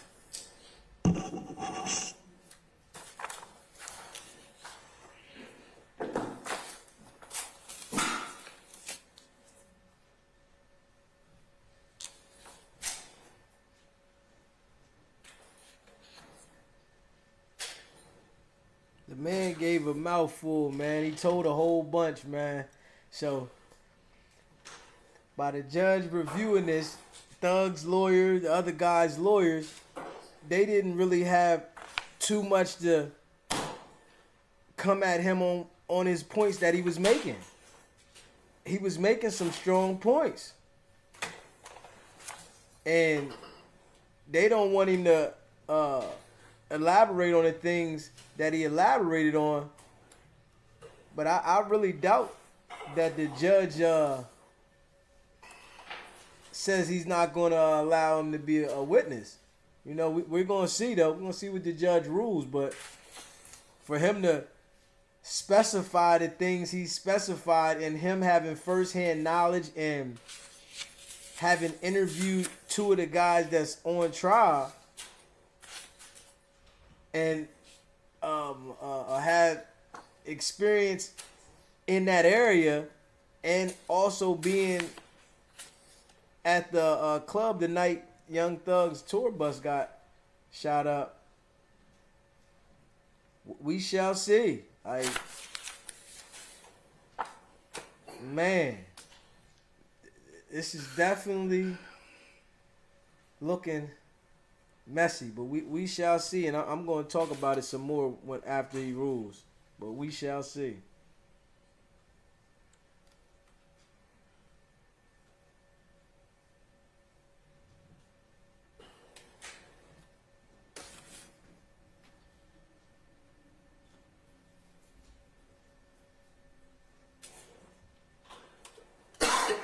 And the judge sat there and listened to the testimony as well as the other people that's watching and the people in the courtroom. And the judge already knows how he wants to rule. Trust and believe that. He listened to him. He's probably looking to see if it's a reason why he has to go against it. But man, the cop said a lot. He said a lot. And the investigation got heavy when they killed Nut. So that was 2015. And I'm sure it was stuff going on before then, but... All right. The court having considered the arguments of counsel as well as the testimony of Detective Ty Dennis, as well as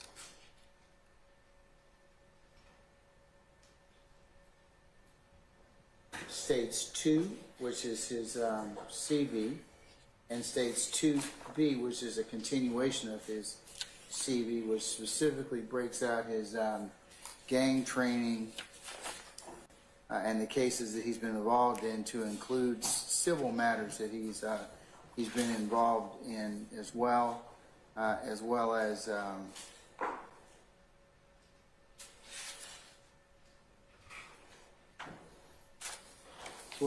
States 3,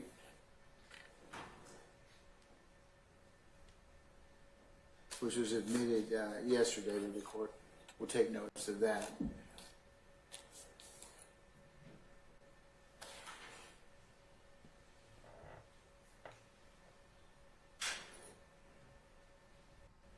And the case law and arguments of counsel, I'm specifically rule as follows. On November the 14th of 2023, this court held a hearing pursuant to OCGA 24-7-702 to determine the admissibility of testimony from the state's proffered expert, and that would be the former detective Ty Dennis, retired detective Ty Dennis. The state's request that the court declare Detective Dennis as an expert in the following areas: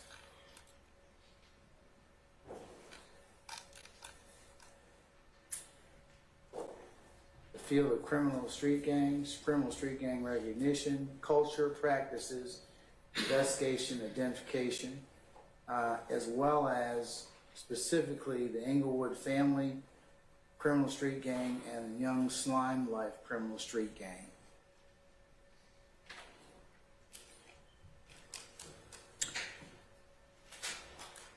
The examination of Detective Dennis and from his CV shows that he has been qualified as an expert witness at least 10 times in the area of criminal street gangs.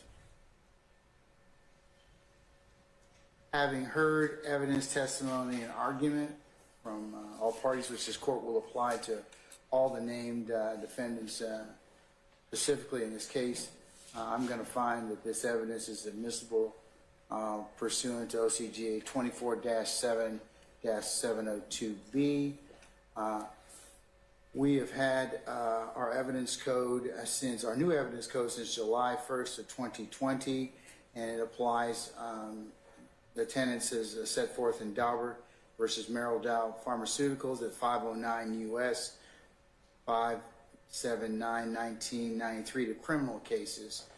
And as I mentioned earlier, and I'll mention yesterday, I mentioned today, that expert witnesses formerly were governed under the provisions of 24-7-701, but as of July 1st of 2022, the rules of OCGA 24-7-702 mirror the requirements of Daubert, and they now apply. OCGA 24-7-702 provides a witness who's qualified as an expert by knowledge, skill, experience, or education may testify in the form of an opinion or otherwise, and in this particular case, Detective Dennis is being offered due to his background, training, education, and experience. If the expert's scientific, technical, or other specialized knowledge will help the trier of fact to understand the evidence and determine the fact and issue, the testimony is based upon sufficient facts or data. The testimony is the product of reliable principles and methods, and the expert has reliably applied the principles and methods to the facts of the case. And OCGA 24-7-702E provides guidance as to trial courts on how to apply this code section, and it indicates that it's the intent of the legislature that in all proceedings, the courts of this state in Georgia are not to be viewed as open to expert evidence that would not be admissible in other states. So, in interpreting and applying this code section, the courts of the state may draw from the opinions of the United States Supreme Court in Daubert, General Electric, and Kumho Tire citations which have been previously provided, and other cases in federal courts applying the standards announced by the United States Supreme Court in those aforementioned cases. And the 11th Circuit in United States versus Fraser, 387 F. 3rd, 1244, 11th Circuit, 2004, explains that a witness qualified as an expert may testify in the form of an opinion as permitted in OCGA 24-7-702 if that testimony is based on sufficient facts or data, the testimony is a product of reliable principles and methods, and the witnesses apply the principles and methods reliably to the facts of the case, and that is Fraser at 1259. This court must perform a gatekeeping function concerning the admission of expert scientific and technical evidence. To determine whether expert testimony is admissible, this court must consider three factors. One, the expert is qualified to testify competently regarding the matters he intends to address. Two, the methodology by which the expert reaches his conclusions is sufficiently reliable, as determined by the sort of inquiry mandated in Daubert. And three, the testimony assists the trier of fact through the application of scientific, technical, or other specialized expertise to understand the evidence or determine a fact and issue. And that's citing City of Tuscaloosa versus Harcross Chemical, Inc. at 158 F. 3rd, 548, pinpoint 56, 11th Circuit, 1998, and Daubert, 509 U.S. at 589. The proponent of the expert testimony must always bear the burden to show that his expert is qualified to testify competently regarding the matters he intends to address. The methodology by which the expert reaches his conclusions is sufficiently reliable, and the testimony assists the trier of fact.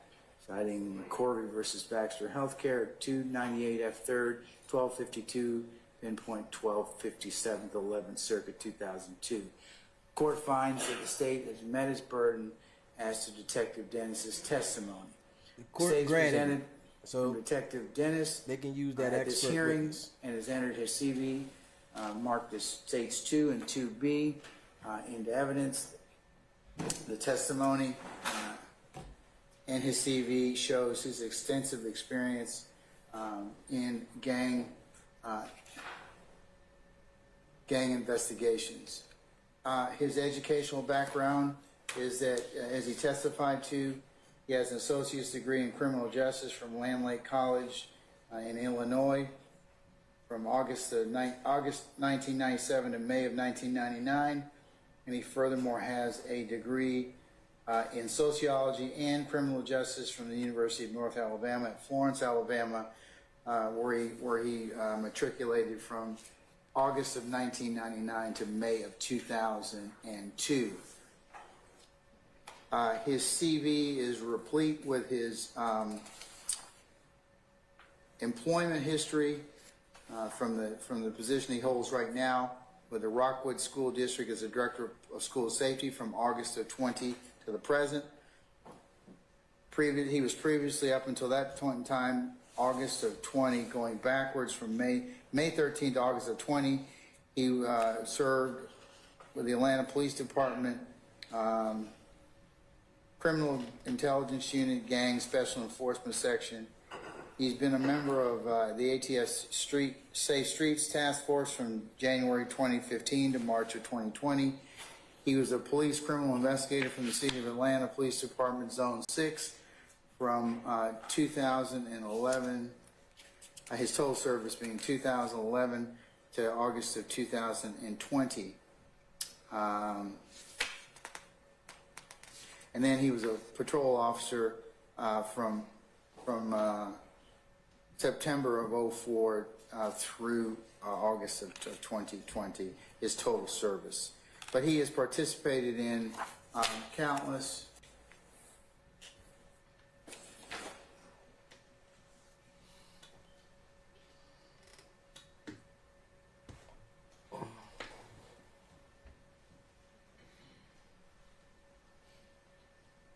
investigations related to criminal activity dealing with homicides, firearms, robberies, shootings, and carjackings, conducted the processing of crime scenes for evidence such as weapons, fingerprints, physical evidence, gang paraphernalia, and photographs, analyzing GCIC and NCIC reference to checking criminal histories as placing wanted persons in the system, arranging case management, organization case files,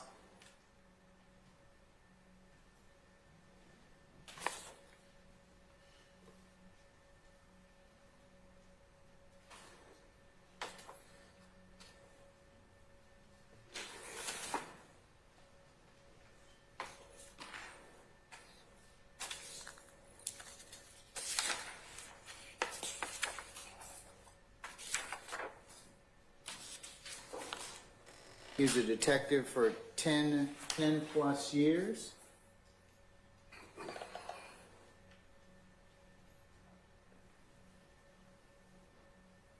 He is specialized in criminal street gangs with investigation, documenting, and monitoring since 2013.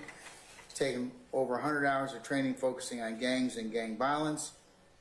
Been certified as a gang expert, has testified in at least 10 trials with prosecution of gang-related crimes such as murder, shootings, carjackings, and armed robberies.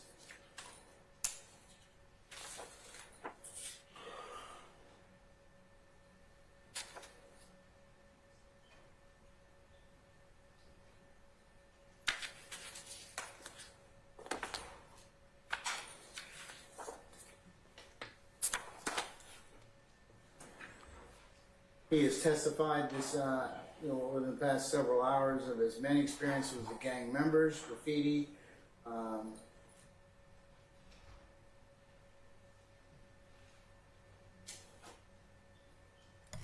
and he has done gang consulting work in premises liability cases. He has testified significantly on the background and of the IF gang, the composition of the IF gang, their interface with the YSL gang. He has done cell phone extractions, looked at social media, monitored jail calls, interviewed defendants, people in the community, alleged gang and non-gang related gang members as sources of information. He's done at least 50 cell extractions, listened to many jail calls. He's familiar with people talking in slang or in code. He told us about terms mac and cheese or get the biscuit, I'm going to wet you up, hand signals. He specifically testified about the culture and practices of the IF and YSL gangs, and he gave his opinion in respect to those, the YSL and IF gangs.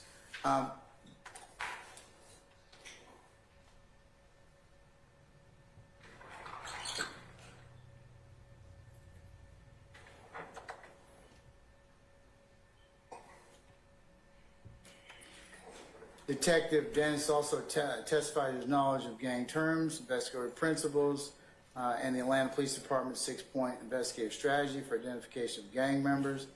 He's testified to the content of the trainings he's attended and explained how those courses and his experiences have assisted him in learning about gang investigations and gang members. Detective Dennis has explained how the interrelationship between the IF and the composition of the IF gang and YSL with each other and one another, and he's testified how each of how these gangs have developed. He's explained indicators in social media posts, communication patterns, and criminal gang activities can show association or membership in gangs. For the above mentioned reasons, for described testimony, this court finds that his testimony meets the requirements of Daubert and OCGA 24-7-702. The court will reiterate, like I did yesterday, that these particular this testimony, such as Detective Dennis's, much like Detective Belknap's, yesterday has been accepted in numerous federal courts, including the 11th Circuit, under which I provide citations have been provided yesterday. But Augustine, Wilson, Ledbetter, Hankey, Locasco, Archuleta, Smith, and Kamachi, Kamalhele.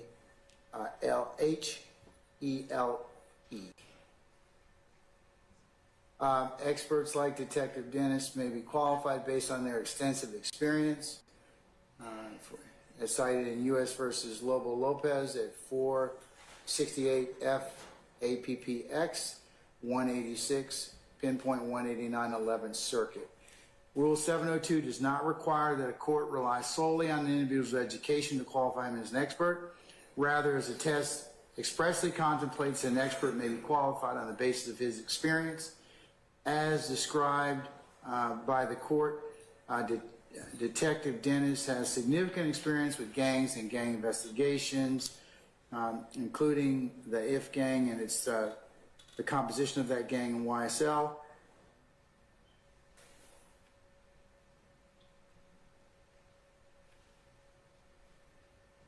And furthermore, the reliability of Detective Dennis's methodology is also established by his testimony. Detective Dennis is described by the court, has testified extensively about gang history, his experience with the gangs, identifiers, and communication practices of gang members, to include YSL, common activities of gangs, leadership with gangs, and how gangs interact with one another, among many topics. This court finds that Detective Dennis has reached his opinions by relying upon his experience and training, as cited in Wilson 634 FAPPX at 737. See also Ledbetter 929 F3rd at 348.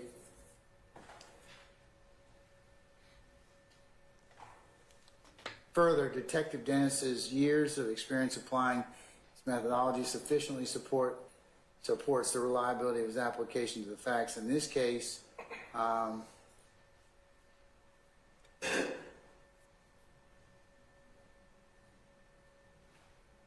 and as mentioned, Daubert factors simply are not applicable to this kind of testimony from a gang expert, whose reliability depends heavily on the knowledge and experience of the expert rather than the methodology or theory behind it, citing Hankey 203 F3rd at 1168, Camuno Tire 526 U.S. at 150. The court finds that Detective Dennis's testimony will assist the jury, as cited in Wilson and Lobo Lopez,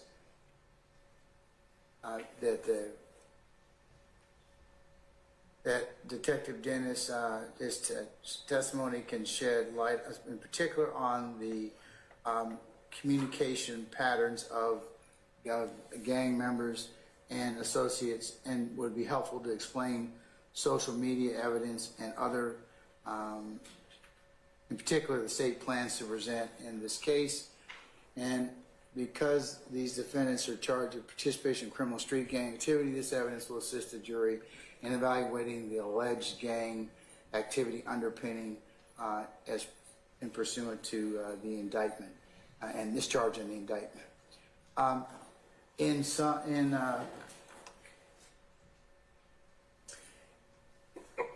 In conclusion, this court finds that Detective Dennis is qualified in the areas of criminal street gang recognition, culture, practices, investigation, identification, and practices, and specifically as well as the Englewood Family Criminal Street Gang and Young Slime Life Criminal Street Gang. And his testimony is relevant and reliable. This court finds that Detective Dennis's testimony is relevant and will help the trier of fact to understand the evidence and determine facts and issue. This court finds that this testimony is based on sufficient facts and data, specifically Detective Dennis's years of experience and training as an investigator in this area, including those particular items that he's testified to, as well as on his CV in states 2 and 2B.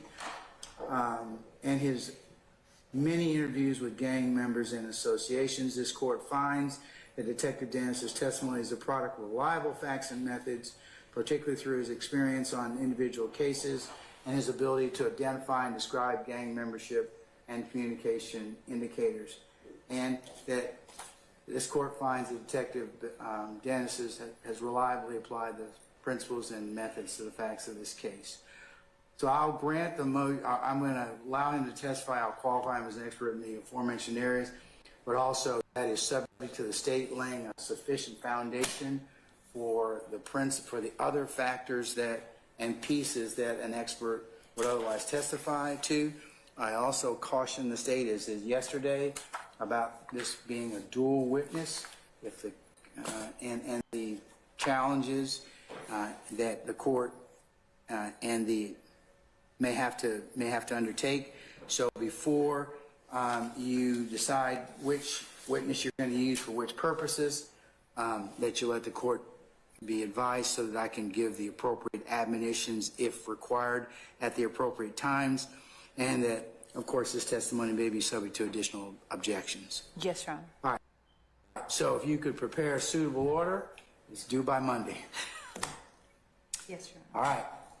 Okay, folks, we're going to take 10 minutes. We'll come back, okay? Thank All right, you. we're going to be in recess.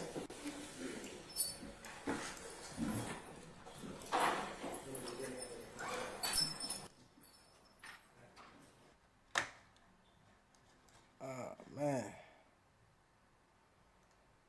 Alright, so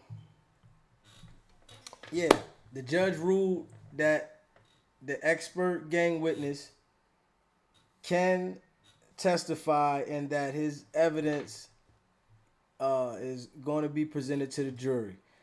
So he also testified that he has observed members of the YSL at the club. He knows them by first and last name. He's arrested a few of them before. He was in a detective over 10 years in that area. He has the experience in that area. So I'm sure that he's been in front of that judge before for testifying for another case. So the judge knows him. So it was nothing that Thugs or one of their lawyers could say to make it look like he wasn't credible. And then the judge went and found the case law and identified the case law of why he had the ability to testify, why he was credible to testify. And that's what he did. He went off straight case law. It wasn't no, I'm just going to let him testify, because he recited the law. And that's what people don't understand, that you got to recite the law when you're fighting with the law. And Thug's lawyer and the other guy's lawyer, they tried to use a law to say why he wasn't credible. But the laws that the judge recited, he's saying they overweighed. So you got to think about it. To get some stuff that's solid, to get it thrown away, you have to have a serious legal issue to get it removed. Just because you want it to be removed because you don't think that this person has the knowledge or something, that's not it. If it's showing the opposite way, the judge is going to go with it. That's why I think that the only way Thug can beat this situation is on an appeal. I don't think there's no way that he can beat this in a trial. You have to have a technicality, whereas though it's appealable. And that's why they made sure that they moved his case ASAP so that he didn't have a speedy trial issue. Because if you have a speedy trial issue, that's a motion that can be brought up when you do your appeal or before your case gets to trial to get your case dismissed. So they made sure that they were on it. And the guy testified about having the encounters at the club, knowing the car that one of the YSL members was driving. He even testified that he has a fake page. And people don't understand that all the police got fake pages. So when people go online talking that gangster shit and they gonna do this and they're online having arguments with other people, the police are listening to this shit. So if it goes to that point where something happens to somebody, they already seen it. They already know it. But people still seem to be online talking like they're ready to go to jail. That's all you saying. You ain't making no noise. You saying, I need to go to jail. I'm ready to go. They are watching everything on these social media platforms. These platforms were created to make their job easier. And people don't even know how to use these platforms. They get on there creating conflict, ain't getting no money, but putting yourself in jail. Man, it's crazy. He said the guy bought a new Camaro and posted it. He bought a new Camaro, posted it, and they knew right what kind of car he was driving. So when he went through and did the crime, and they said TMZ posted that it was a white Camaro or a Corvette that shot up Lil Wayne's tour bus, he know who it was, because he had an encounter with the guy that he had to jump out of the way of the guy's car. So it's like you go buy a car, you post it online, and then go shoot somebody's bus up with it. Man, niggas is dumb, man. It's just plain and simple, man. You put a gun in a nigga's hand, they don't want to use it to protect themselves. They want to use it to think that they're gaining power. To create violence. Not to protect yourself, to create violence. And then talk about it, man. Brag about it. Post on social media about it. And wonder why they get caught. It's no way around it. You just put all the information out there. You didn't make it hard. He said that he went to the guy's job. He went to the guy's probation officer, and then these niggas be on probation. Riding around, he said, with the stick. He got a big gun on his seat. The cops see the gun. They go shoot the tour bus up. He's riding around with the gun on probation.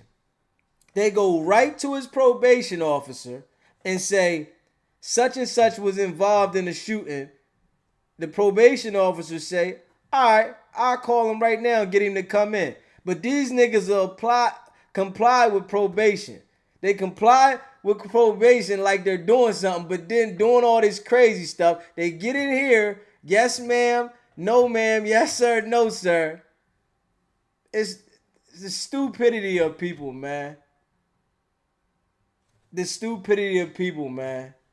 Call him into probation. He said he called him into probation. When the guy came into probation, he seen the police there out front in the car.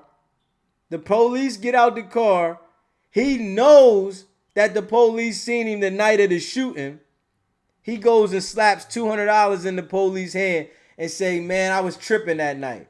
The police take the $200 and put it in an envelope, secure it,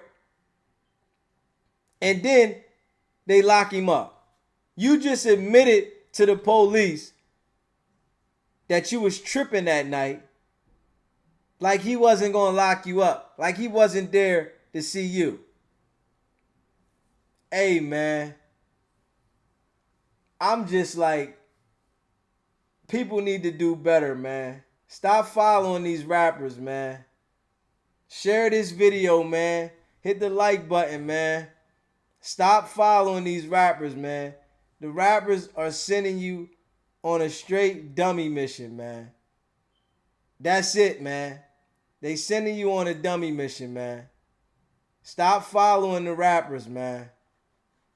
There's no way that these people got all this money and they just self-destruct. Hey, man. Hit the like button, subscribe to the channel, man. I feel I covered enough for it today.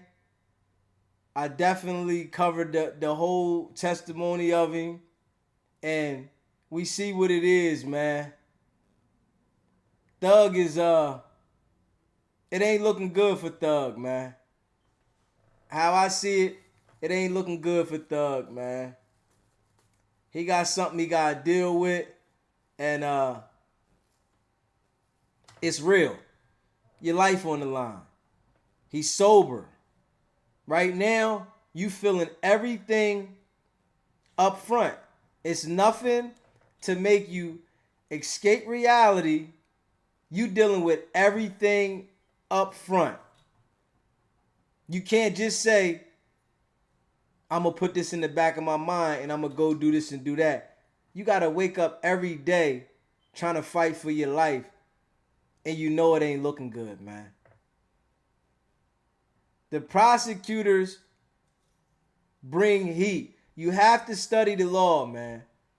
If you out there, in them streets out there, you better know some law.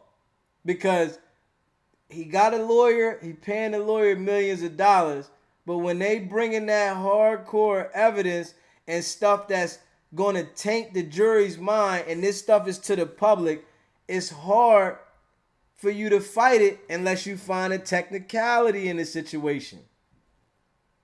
The judge, the prosecutor, and the lawyer, they all go to the same school.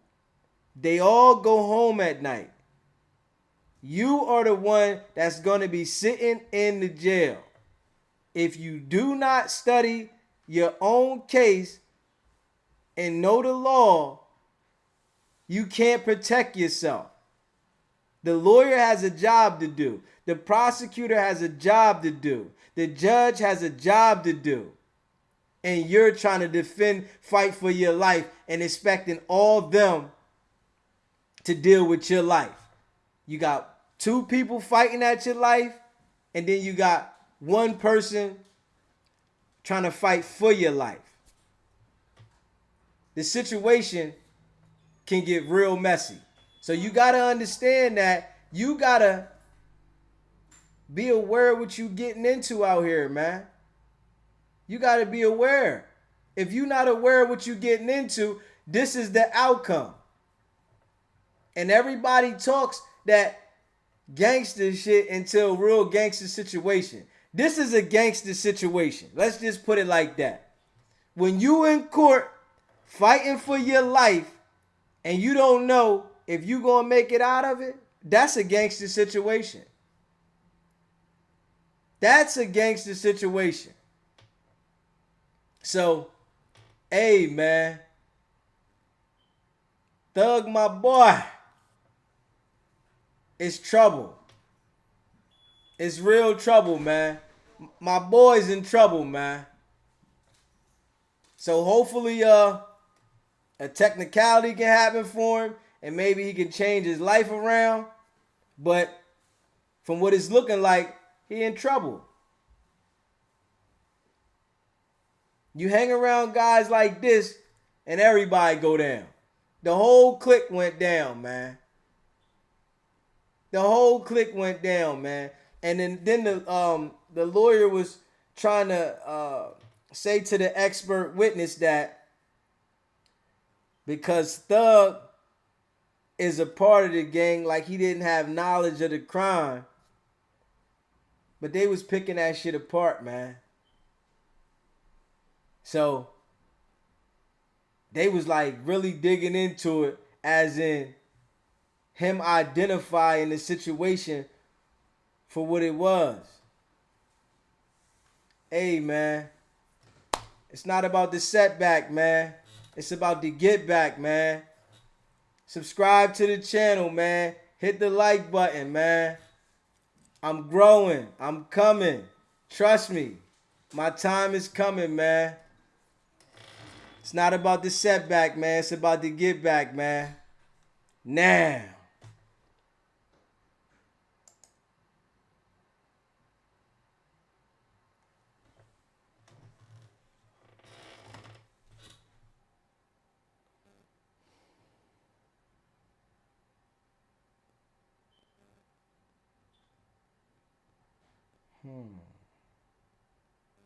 Okay. So, this is what I need to understand.